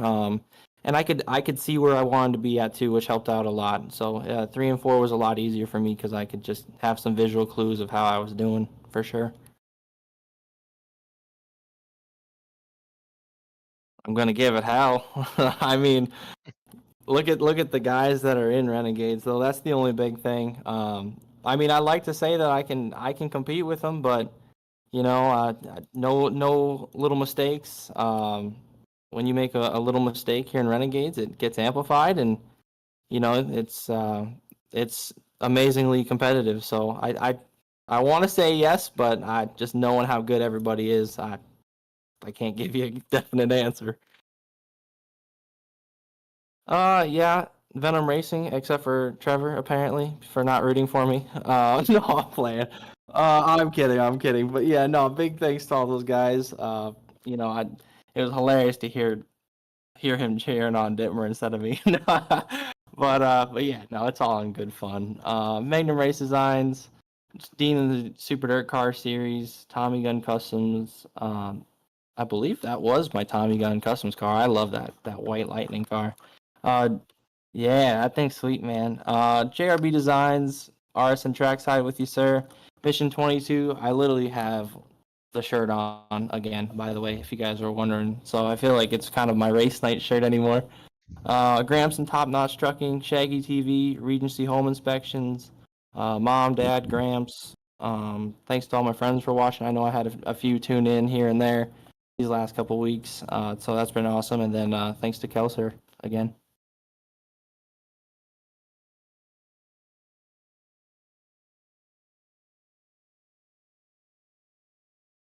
Well, there's your top three. Isaac Salas, your winner. Brian Moore Jr. second. Brandon Dittmer third. We will step aside and go to break. Stay with us right here on the Coast to Coast Racing Network as the Renegades are coming up next.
It's time for another edition of RSN Trackside, powered by Bob Johnson Auto Group on Rock Sports Network. Gets on the champion, trying to be a bit of a hiatus. So let's get.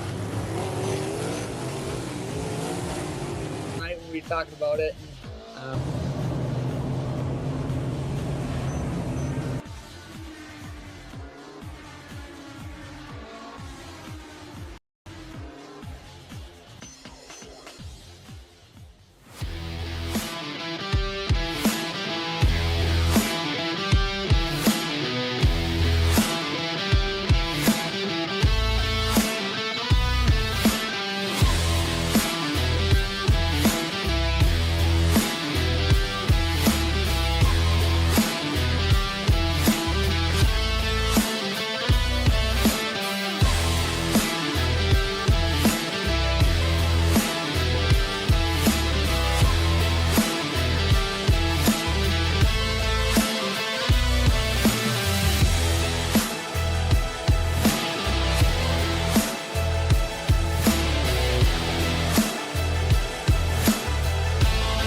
Outpouring of love was amazing. These dollars had come together to support us, and we realized, no, we didn't want to use them for us. We wanted to use them to help others. The foundation has done so much for so many people. It helps any family that has somebody, whether it be a crew member or one of the drivers, that get hurt. We can help them to get through the situation. I was injured in a non-wing sprint car accident that broke my neck and left me with a spinal cord injury. I was in the hospital 8 months, and that got really, really expensive, so having that extra help to help push me and my family forward was a big deal.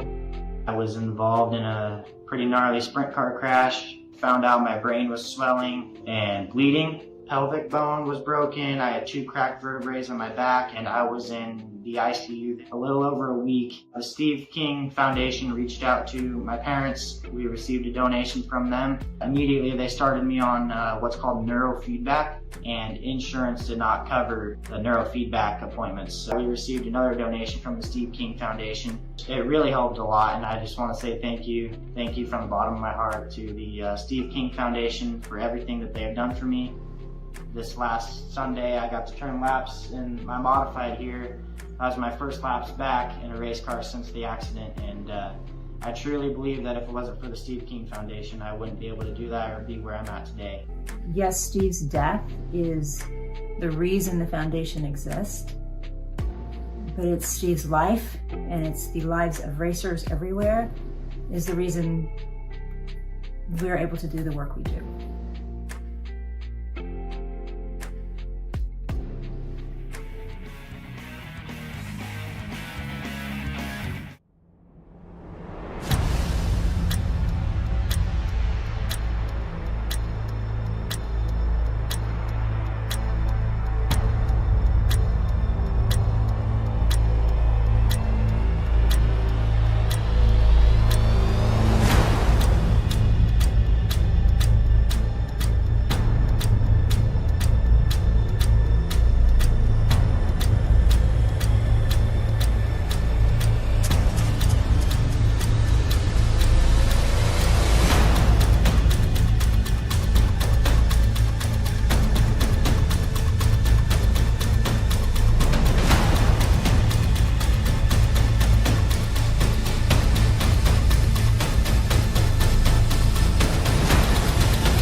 Charlotte Motor Speedway, they're lean, they're mean, they're 5 to 7 horses, a man and machine.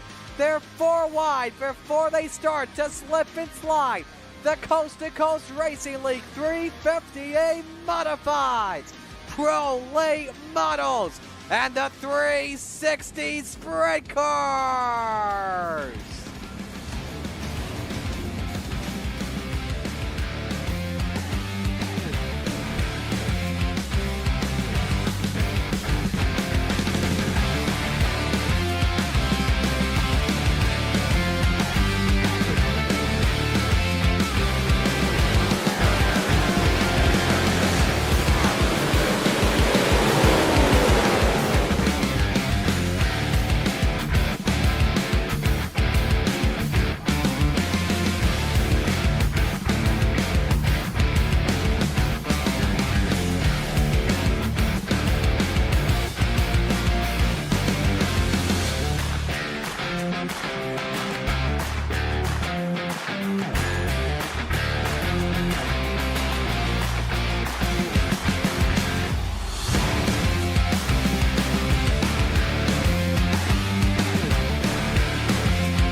We are back here on the Coast to Coast Racing Network as we get set to go for Renegades action here at Lucas Oil Speedway.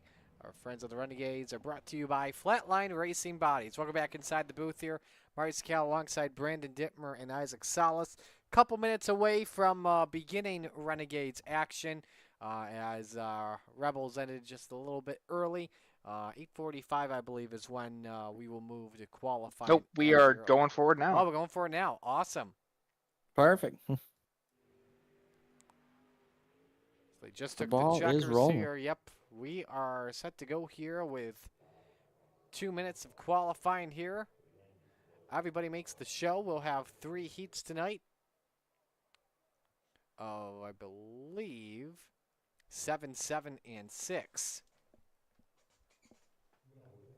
First driver we'll watch on the racetrack, the high side banger, Patrick Spangler here in qualifying.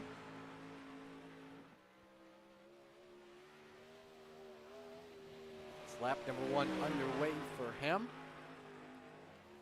Currently your series points leader with 2 wins on the year, leading by just about 60 points on Dean Reynolds. Lap 1 across the line for the high side banger. A 12.80 to set the bar, 12.798. Bandy goes second, 13.16. Barker up to second, 12.89. Isaac Salas up to third, 13.08. Now Jack Hitt, 12.97. Second lap slower for Patrick Spangler. Rick Main up to third, 12.90. Here comes Jeff Barker across the start-finish line. He's at a 12.88. Better lap on lap number 2.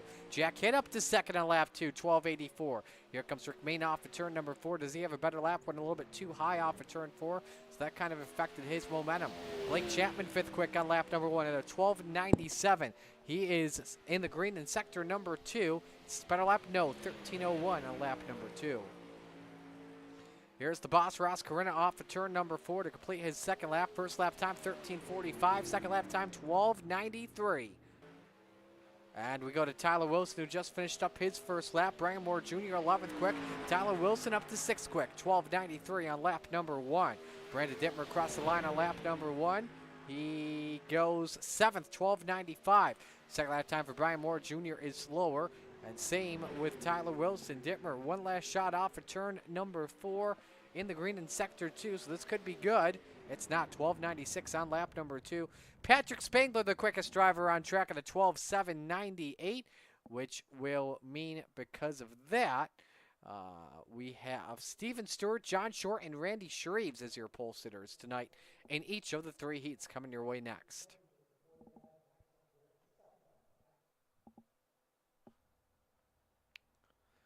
So heat race number 1 brought to you by Gambler Motorsports, official sponsor of our official team of the Coast to Coast Racing League, I should say. Steven Stewart on the pole in car number 29 to his outside, the Spider Monkey. Brandon Dittmer in car 83. Row number 2, Rick Main in the High Noon 187 to his outside, the High Side Banger, Patrick Spangler in the 39. Row number 3, Brian Moore Jr. in car 09. Next to him, Chad Griggs in the 27. Final car on the grid tonight, Jack Clevenger back with us in the number 78. Brandon, best of luck here in this heat. Thank you. So it's just Isaac and I here to begin heat race number 1. What are you expecting in this one? I'm expecting the top side to be kind of predominant there. I was kind of going through some of those laps for qualifying. It looked like top dominant. So it should be fun. I know these guys can make every line work. But yeah, I really expect that top to be kind of where it's at. Gary Spangler checking in, rooting for Patrick as always. The great pumpkin paint, as he is calling it. I like it with Halloween a couple weeks away. I still haven't figured out a costume yet, although I don't really dress up a lot on Halloween.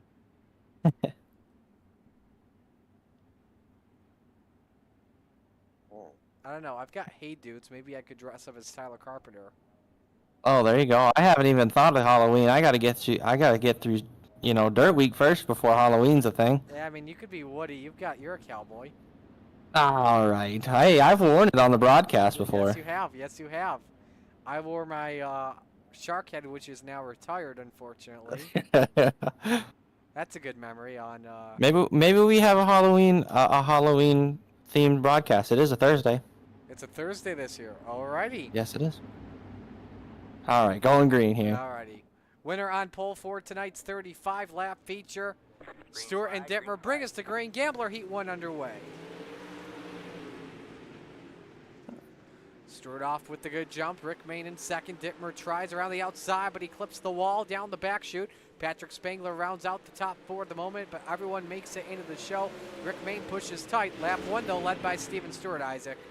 Yeah, and like I said, these guys just somehow make both lines work, so it's pretty awesome. I know there's some tight quarters there on lap 1, but man, that high side momentum starting to get a little bit more predominant here.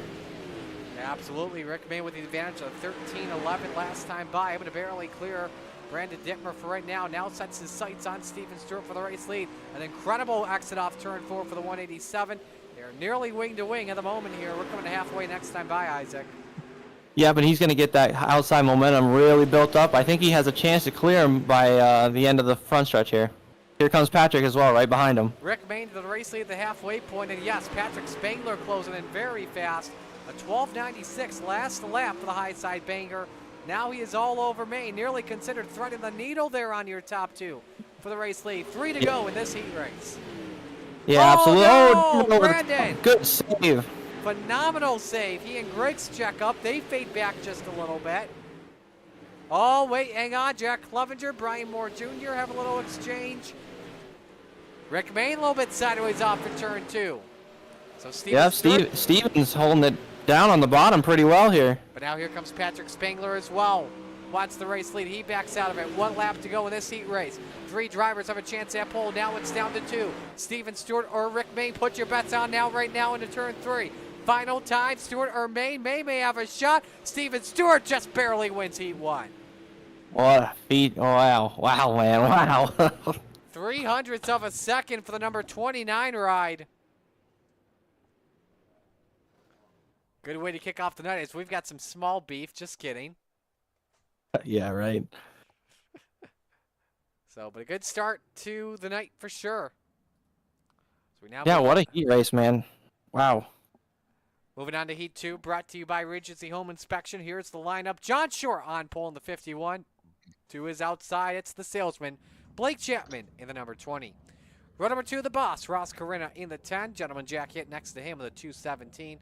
Row number 3, Bob DeGood in car number 7. The Bandy Boat Master, Jesse Bandy next to him in the 49. Dylan Berg rounds out the grid, starting 7th in our heat race. Brandon, what'd you learn in Heat 1? That I cannot drive with these Renegades very good, that's for sure. No, like these Renegades, they can make both lines work. Steven Stewart, Patrick Spangler, Rick Mayne. Rick Mayne, yeah. Sorry, thank you, Isaac. He is absolutely they are all absolutely incredible and deserve to be in the Renegades, and they can show it as running both top and bottom very, very dominantly, and they just put their car where, just like Kyle Larson can put his car wherever he wants to and make it work. Don't know if you guys saw this or not, but Shorty has an EOL, puts Ross the Boss on pole position. Nice little gift for him. So that could make things possibly interesting.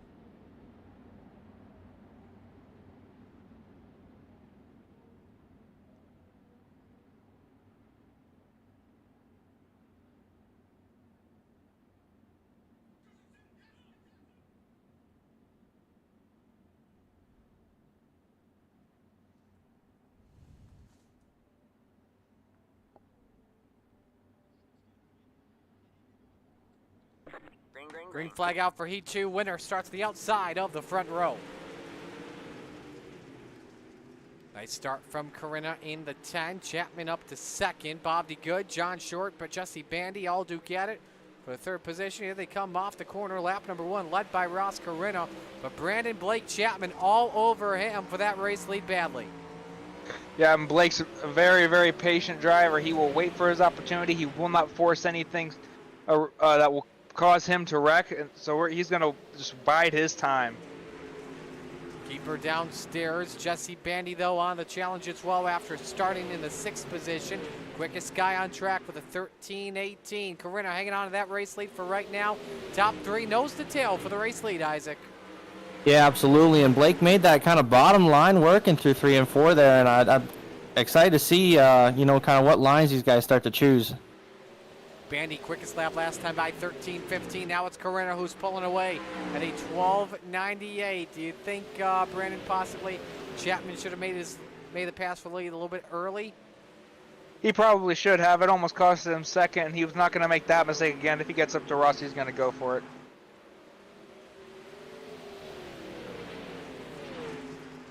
Gentleman's over the top there in 3 and 4. Little kiss of the wall. Nothing bad for Jack. Keep her going back in the 5th position. Gap though for Oh, Carrera, 6 Ross tenths of a a little second. sideways Really there. sideways in turn 4 with 1 lap to go. Blake Chapman may have a chance at starting on the front row tonight. If not, he'll start in the 5th position.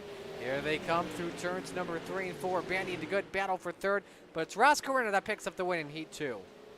Chapman 2nd, Bandy 3rd, DeGood 4th, Hit 5th, John Short 6th, and Dylan Berg does not start. Don't believe he'll be in the feature tonight.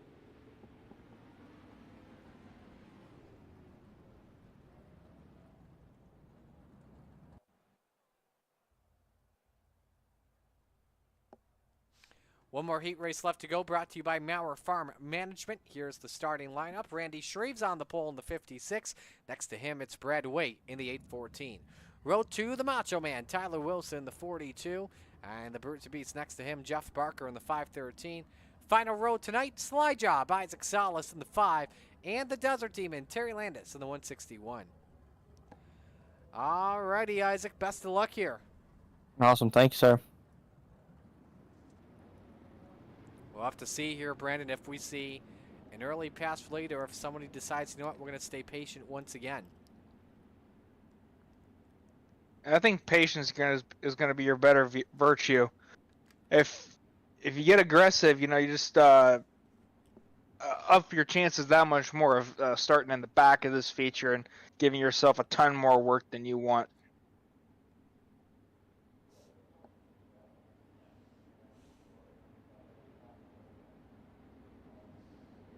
But if there's 2 people that are going to come up through this pack and maybe try and be a little more aggressive, it's going to be Tyler Wilson and Mr. Isaac Salas.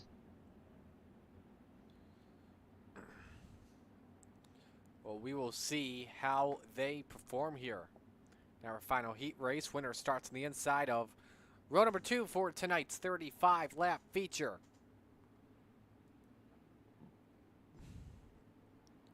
Shreves and Waite bring us to green. Here we go for heat 3. Good start for the 56. Waite gets a good exit off of turn number 2. See where he goes for the race lead. Tries around the outside. Nearly 3 wide for second is Salas. Thought about sending it in just a little bit. May cost him a spot or 2. Lap 1, though, led by Randy Shreves. Here comes the Macho Man for the spot, but can't make the pass work off of 2, Brandon. Yeah, Tyler's just looks like he's kind of almost searching, trying to find something that's going to work as he tries to run down Shreves. As Isaac comes up to 4th now.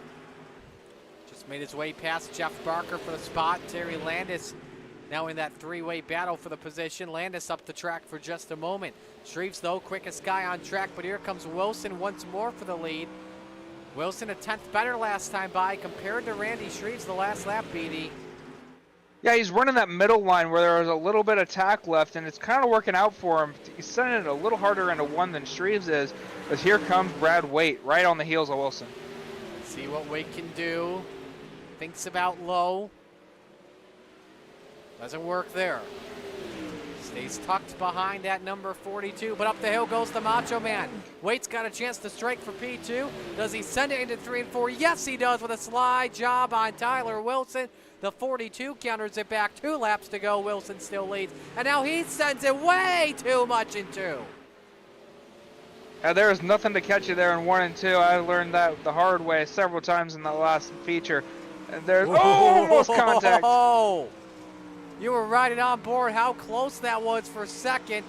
You know who's going to win this heat race. It'll be Randy Shreves, Brad Waite, or Tyler Wilson. Waite with a slide job for second at the line. Give it to Waite. Wilson third. Close. Salas 4th, 5th. Barker, Landis 6th, but it's Randy Shreves that picks up the win in heat 3. By 1/100th of a second. Wow.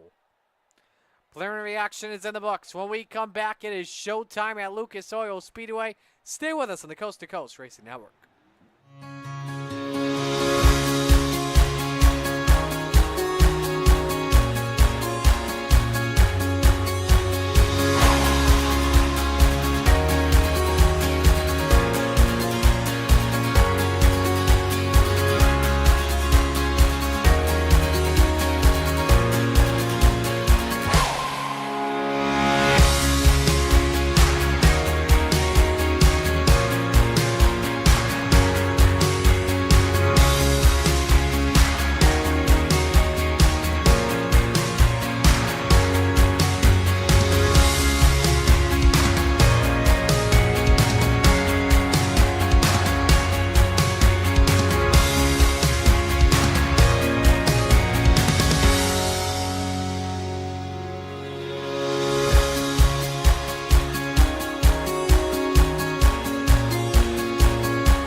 Final moments of warm-ups here is Patrick Spangler the quickest at 13.391. Steven Stewart second, 13.43. Jack Hitt currently third, 13.50. Ross Corina fourth, 13.52. And Isaac Salas fifth at a 13.54. Might look at what is coming up here the rest of the week and next week on the Coast to Coast Racing Network. Tomorrow night, retread Tuesday with the 358s at Lunarville and IndyCars at Charlotte. Wednesday night, Hometown Heroes at Eldora Speedway. Hometown Heroes at 7:45, I believe it is. Retreads at 7. Thursday Night Thunder at Oswego with small blocks and big blocks at 7. All that you can watch the rest of the week on Shaggy TV. Next Monday, we'll be at Port Royal Speedway. Don't want to miss that at 7 o'clock on the Coast to Coast Racing Network. Time now for our feature attraction of the night. Let's meet the field of 20. Here is your RSN Trackside starting lineup. On the pole, Steven Stewart in the 29 and Ross the Boss Corina next to him in the number 10.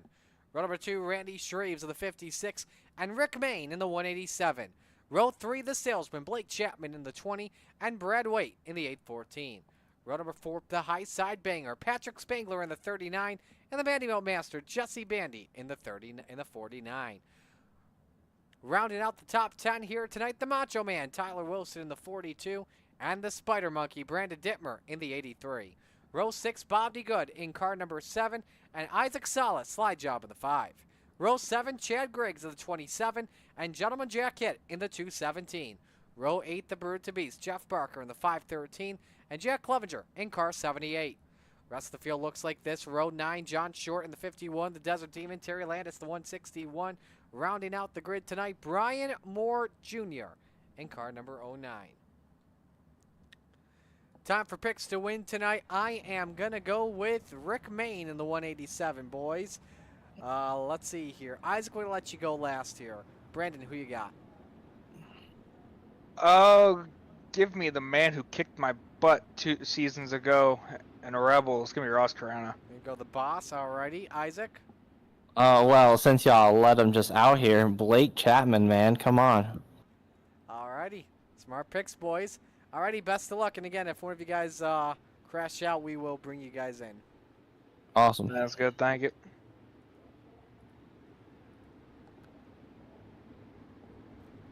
Lights are off. We go green this time by.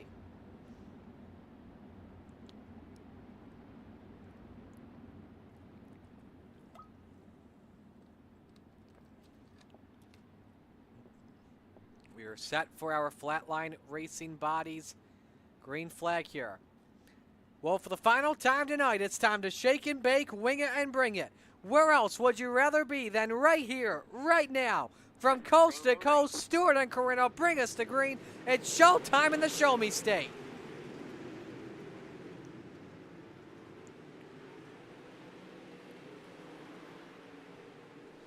Steven Stewart makes their way through 3 and 4, leads the opening lap. Shreeds and Rick Main bang wheels for just a moment.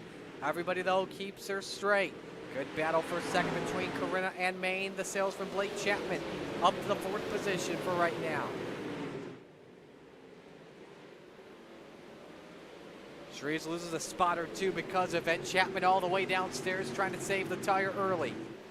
Chapman, though, quickest driver on track at a 13.85. Now underneath on Main for the bottom step of the podium.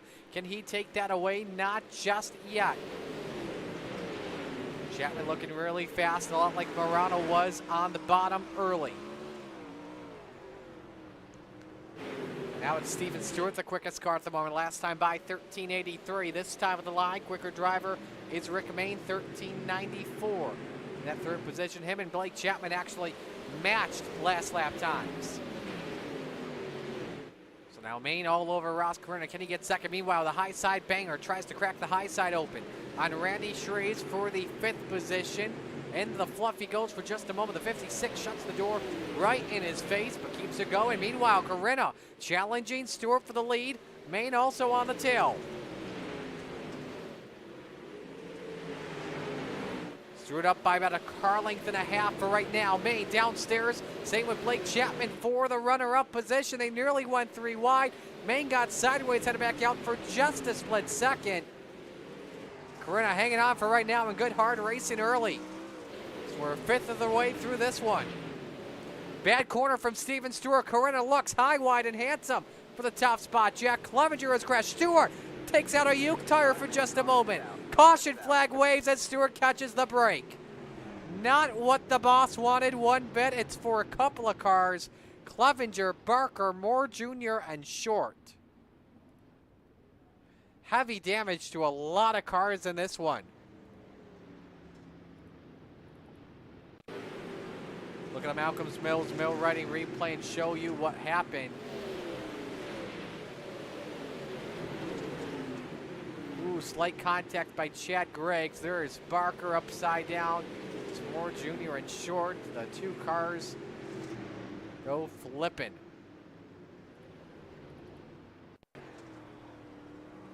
On board with Barker. Unfortunately with Clevenger, the car was dead straight chassis on the lid, not the wing on the lid. It was complete chassis. As you see Barker there, turtled on his side.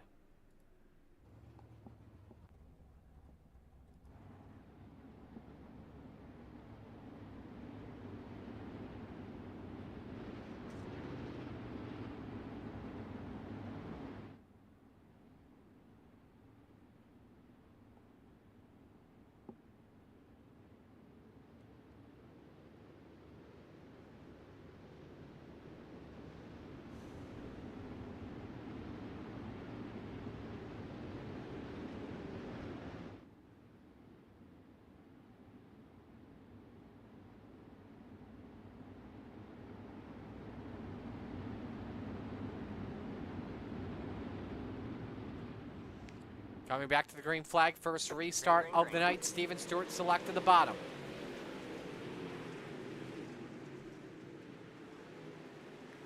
Stewart holds serve. Chapman up to 3rd, past Rick Main. Can he secure it though at the start-finish line? Patrick Spangler, meanwhile, up to the 4th position. Nope, hangs on to 5th. Oh, Spangler caught Blake Chapman. Oh boy, that's gonna get dicey. Jesse Bandy, Jack Hit all collected. But Patrick Spangler catches one of his,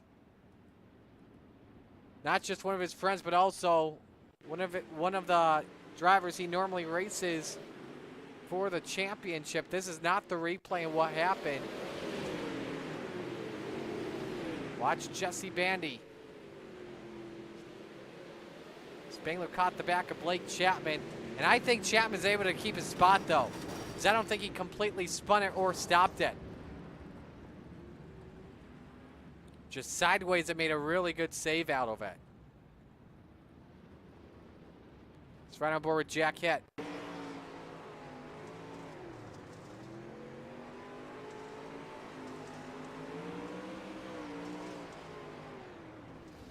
Nowhere to go, one bet.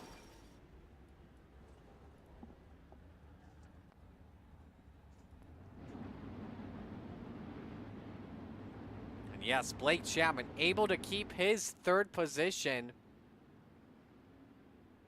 So Spangler at least taking a deep breath.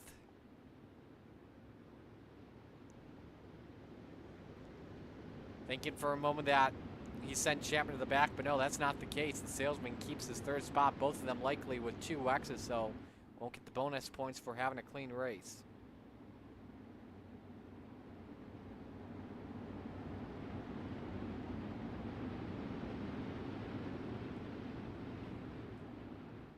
Green flag, green flag.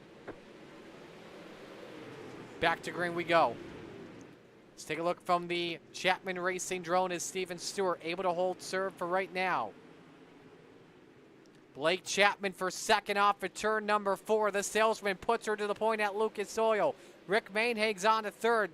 Corinna down to the 4th position. Spangler rounds out the top 5 for right now. Here comes the salesman. Peeks underneath on Steven Stewart for the race lead. The 29 hangs on for right now.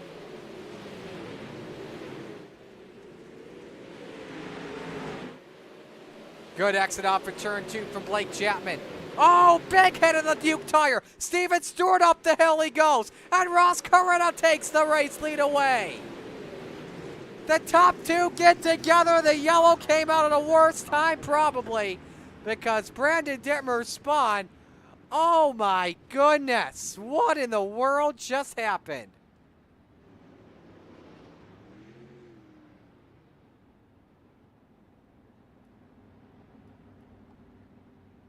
Well, I think this will tell you the tape. Right there in the Tory tire. Steven Stewart nowhere to go. I think he understands what happened immediately. Then Stewart caught Brandon Dittmer. No, Stewart. Oh my, that's a heavy impact.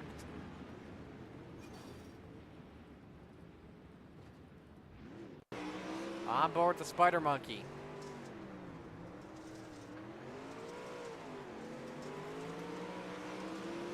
To avoid Steven Stewart. We just clipped each other. Oh, you hate to see that for the 29, who was running so well tonight. So everyone getting a quick repair. So the new leader in all this, Ross Corinna says, "Thank you very much, boys. The boss is out in front." Spangler now up to 2nd, Main 3rd, Shreves 4th, and Wilson 5th. Blake Chapman, I would assume, went for a quick repair to get the left front fix. He's down in 15th. Steven Stewart still in the pits. It's been a longer tow than expected.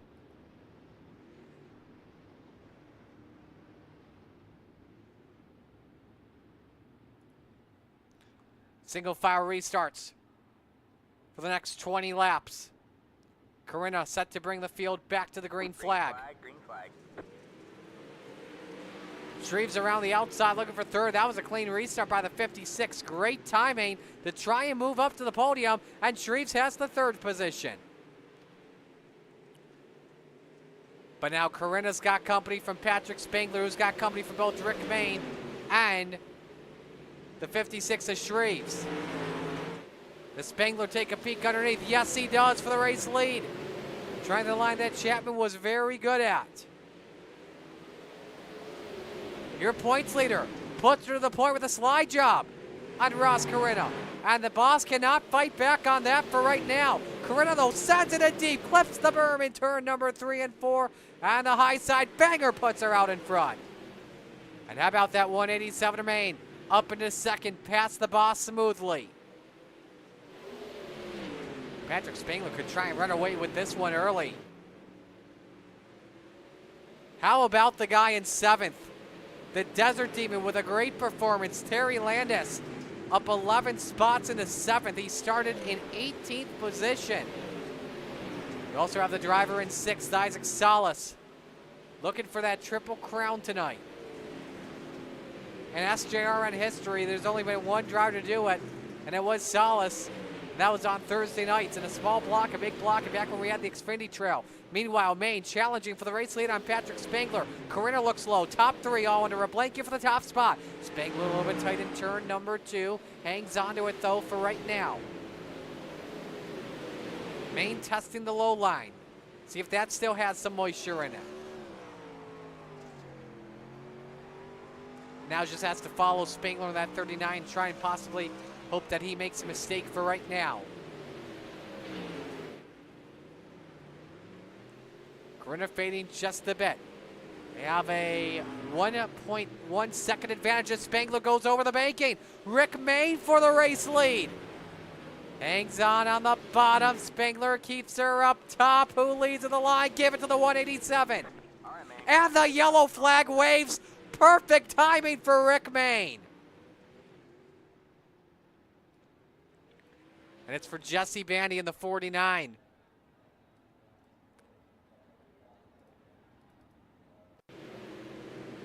Not what you want, though, if you're Patrick Spangler, obviously. 3 wide, Bobby Good gets into him. Ooh, Jack hit with a big punisher.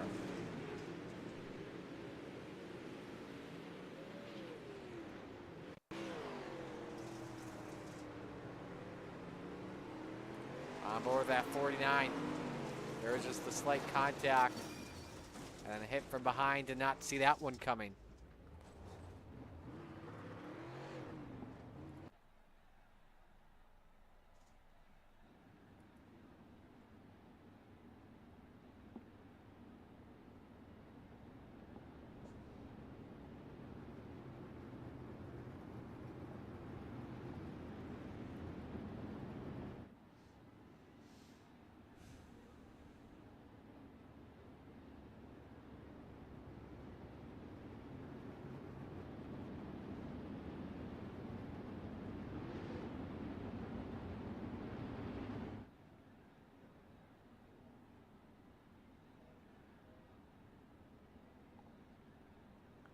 One lap to the green flag. Rick Maine leading for the first time tonight. We'll have 10 laps to go when we come back to green.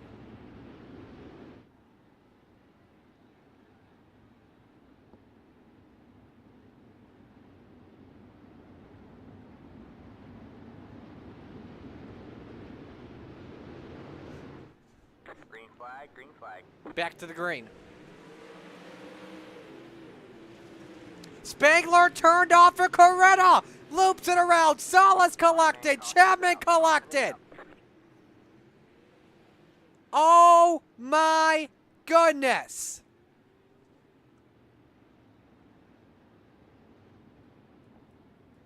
Your points leader involved in this one.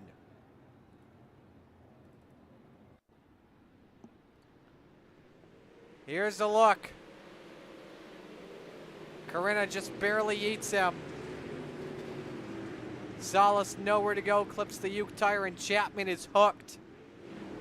Wow.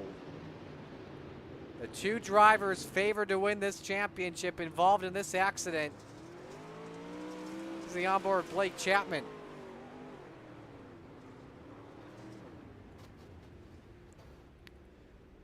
From the back of Patrick Spangler.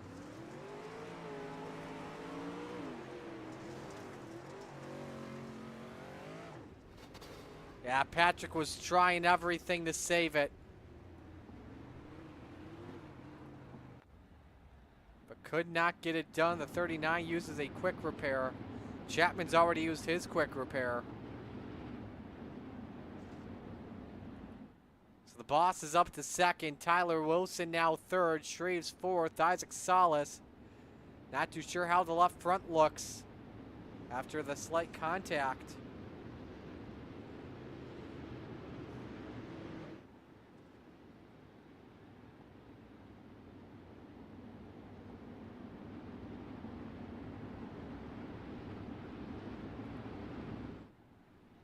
flag. So another lap goes off the board. We're back to green. Main a little bit tight in 1 and 2, but able to hold serve on Ross Corinna. Wilson back there in third with Shreves fourth, and Salas still fifth. Salas over the banking in turn 4. This could help out Terry Landis crack the top 5. It doesn't for right now. So it's Main that continues to lead. Here comes John Short trying to get past his teammate for the 6th position. They're each up 11 spots. Right now, Short would be the hard charger. But over the banking he goes right once more, but gets some good grip off the corner. Landis slows fights back. Bobby Good also a part of this battle too. Hasn't been a good day either for Chad Griggs, one of the faster drivers in Coast to Coast. He's running 8th, up 5 positions so far. Change for 4th. Isaac Salas around the outside on Randy Shreves and takes it away. This time by, there's 5 laps to go for Rick Main. Shreves still doing a good job fighting back. Oh, man, that was tight. No contact, but very little air. Oh, Landis and Griggs bang for just a moment. We got a good battle, though, for the race lead. Corinna all over Rick Main. There is company for this race win with 4 laps to go. Corinna takes a peek underneath. Slide job by the boss. Main fights back. They bang. Oh, the 187 goes around, and Rick Main is out of it. No caution. We stay green. Tyler Wilson to the point. I think that was Corinna that just went on the pit road. This race has been turned upside down. We are seeing leader issues throughout this entire race. This is like the craziest race of the season, and we're going to Port Royal next week. Here's a look. Slide job from Ross. Main tried to counter it back. They're just fighting for the same piece of real estate. And there's Wilson that got collected as well. Corinna simply went around, and oh, Terry Landis. Corinna actually got put on his lid. Went from leading to going on his noggin.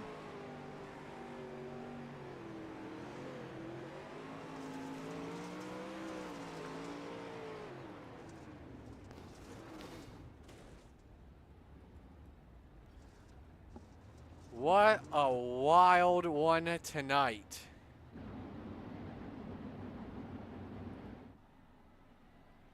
I believe Dittmer trying to go for a quick repair here.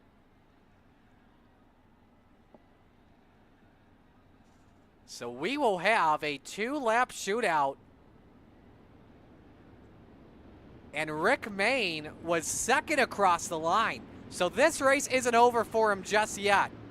He still could possibly win this. But Tyler Wilson gets a freebie lap here. And we are extending the caution 1 more lap. I believe we had to get somebody back on the racetrack. I believe was Corinna, either that or getting somebody back in line. Field is slowing up so the pace truck can catch them. That way nobody gets black flagged in the end.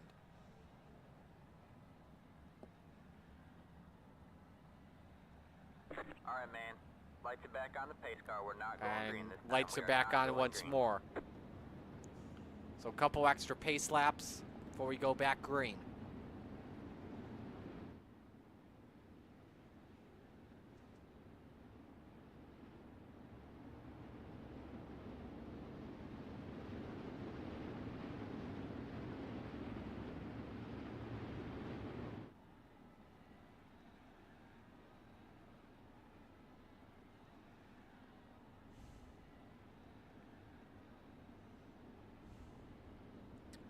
So Tyler Wilson leading his first laps of the race so far tonight, and maybe of the season too.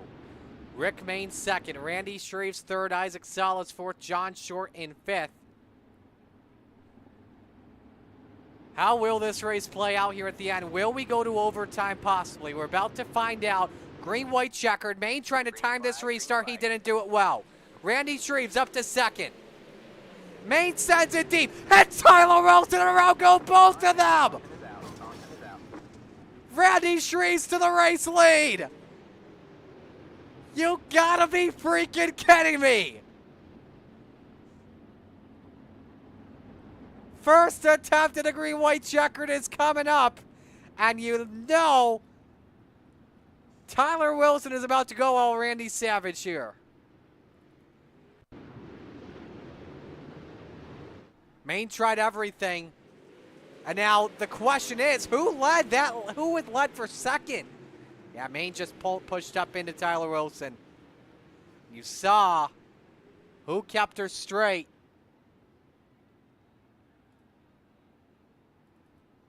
On board that 187.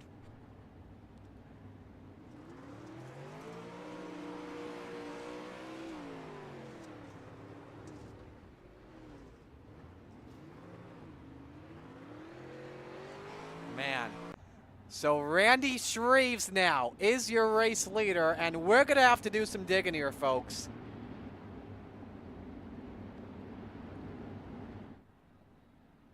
Luckily, we've got one lap till we go back to green.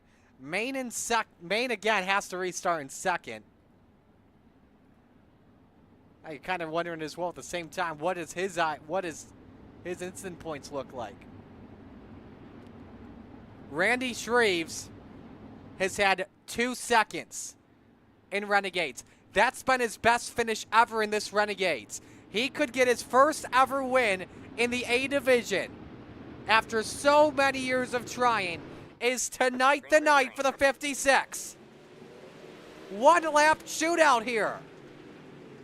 Isaac Salas low on Rick Maine for second. Salas has a chance of the Triple Crown. It's not over yet. Salas sends it deep. Slide jump from Salas. Shreves counters it back. The 56 wins. First time winner Randy Shreves. You gotta be kidding me. They're still racing it out to the checkered flag. Our timing may be off here. And that's the case. Shreves the winner. Oh my goodness me! Randy Shreves is a first-time Renegades winner, baby! Salas second, Maine in third, Greg's fourth, John Short fifth. Wow. This is probably one of the damnedest nights of racing I've ever called. Unbelievable stuff. Damn. Now, I'm very surprised here, and I got you two guys unmuted now. I am very surprised that did not go to a green-white checkered. I don't believe overtime was turned on. Because the rules are 2 attempts. Yeah, that's odd. I don't know why. It's almost always a green-white checkered. Isaac, did it say anything? Nope. That's shocking. So, yeah, I think there was an error on the setup of this race.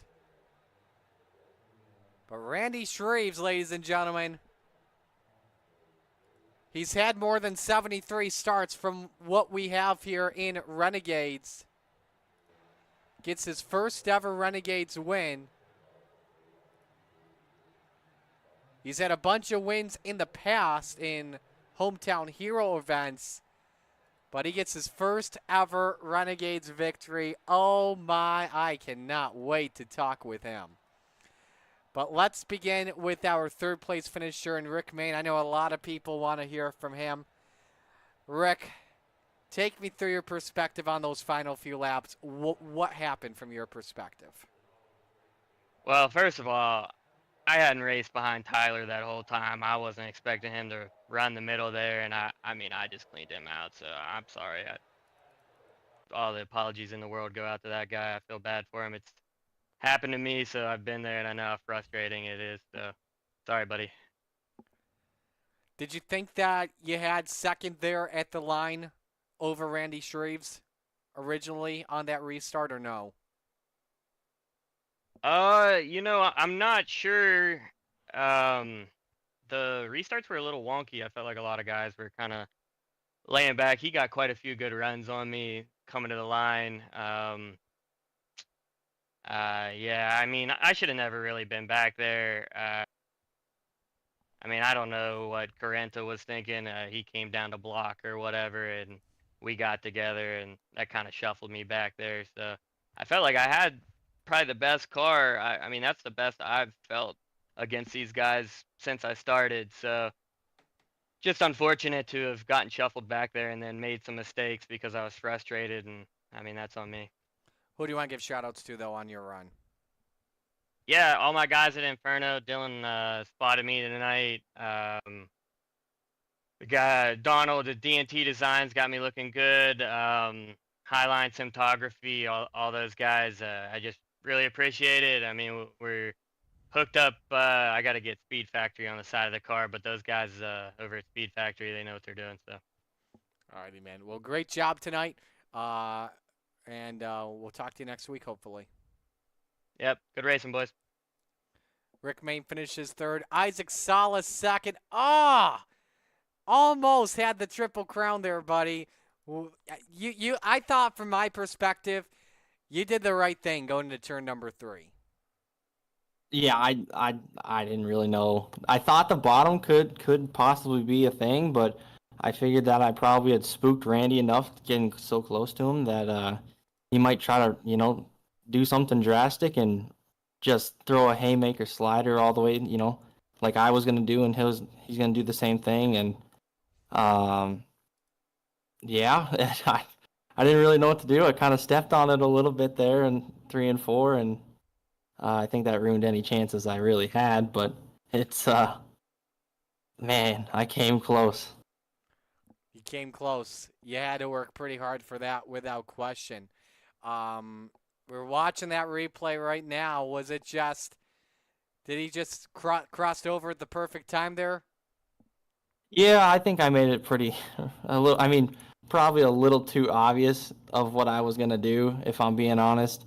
And then I just stepped on it a little bit too much coming out of the corner, so I had no momentum. But yeah, I mean, props to Randy for knowing, kind of exactly what he wanted to do and needed to do to get back by me, and to make sure that I didn't park it on his nose and give him no chance. But yeah, I mean, I'm happy with a P2 against these guys, so it was a lot of fun. Who do you want to give shout outs to? Yeah, all the guys over at Venom Racing, Dean the Super Dirt Car Series, Magnum Race Designs, Tommy Gun Customs, JRB Designs, Mission 22, RSN Trackside with you, sir, Top Notch Trucking, Shaggy TV, Regency Home Inspections. Thanks for letting me join the broadcast booth, man. It's pretty sweet. Yeah, thanks to my parents, Gramps, my friends, Kelser. She just got home, so yeah, go be an adult now, and we gotta go shopping. But yeah, so I think that's about everybody, and good win to Mr. Randy. Alrighty, man. Well, great job. We'll talk to you in a moment for final thoughts. Isaac Salas, your second place finisher. But now we go to a first-time Renegades winner, Randy Shreves. It's taken you a while to get to this point, man, but you finally did it. How does this feel? It definitely feels awesome, man. I definitely have been trying in the Renegades for a while, and to come from the Rebels to this race, and then beat some of the best, it kind of feels awesome. It was definitely a good race, definitely a race where you needed a lot of patience, because I've seen a lot of people out there just battling it out, and then they'd wreck in front of me, and I'd kind of gain positions that way, and yeah, just trying to stay patient. Could you believe all those moments that were going on in front of you? And did you think that going into that final yellow that you had the lead, or did you think that it was Rick's?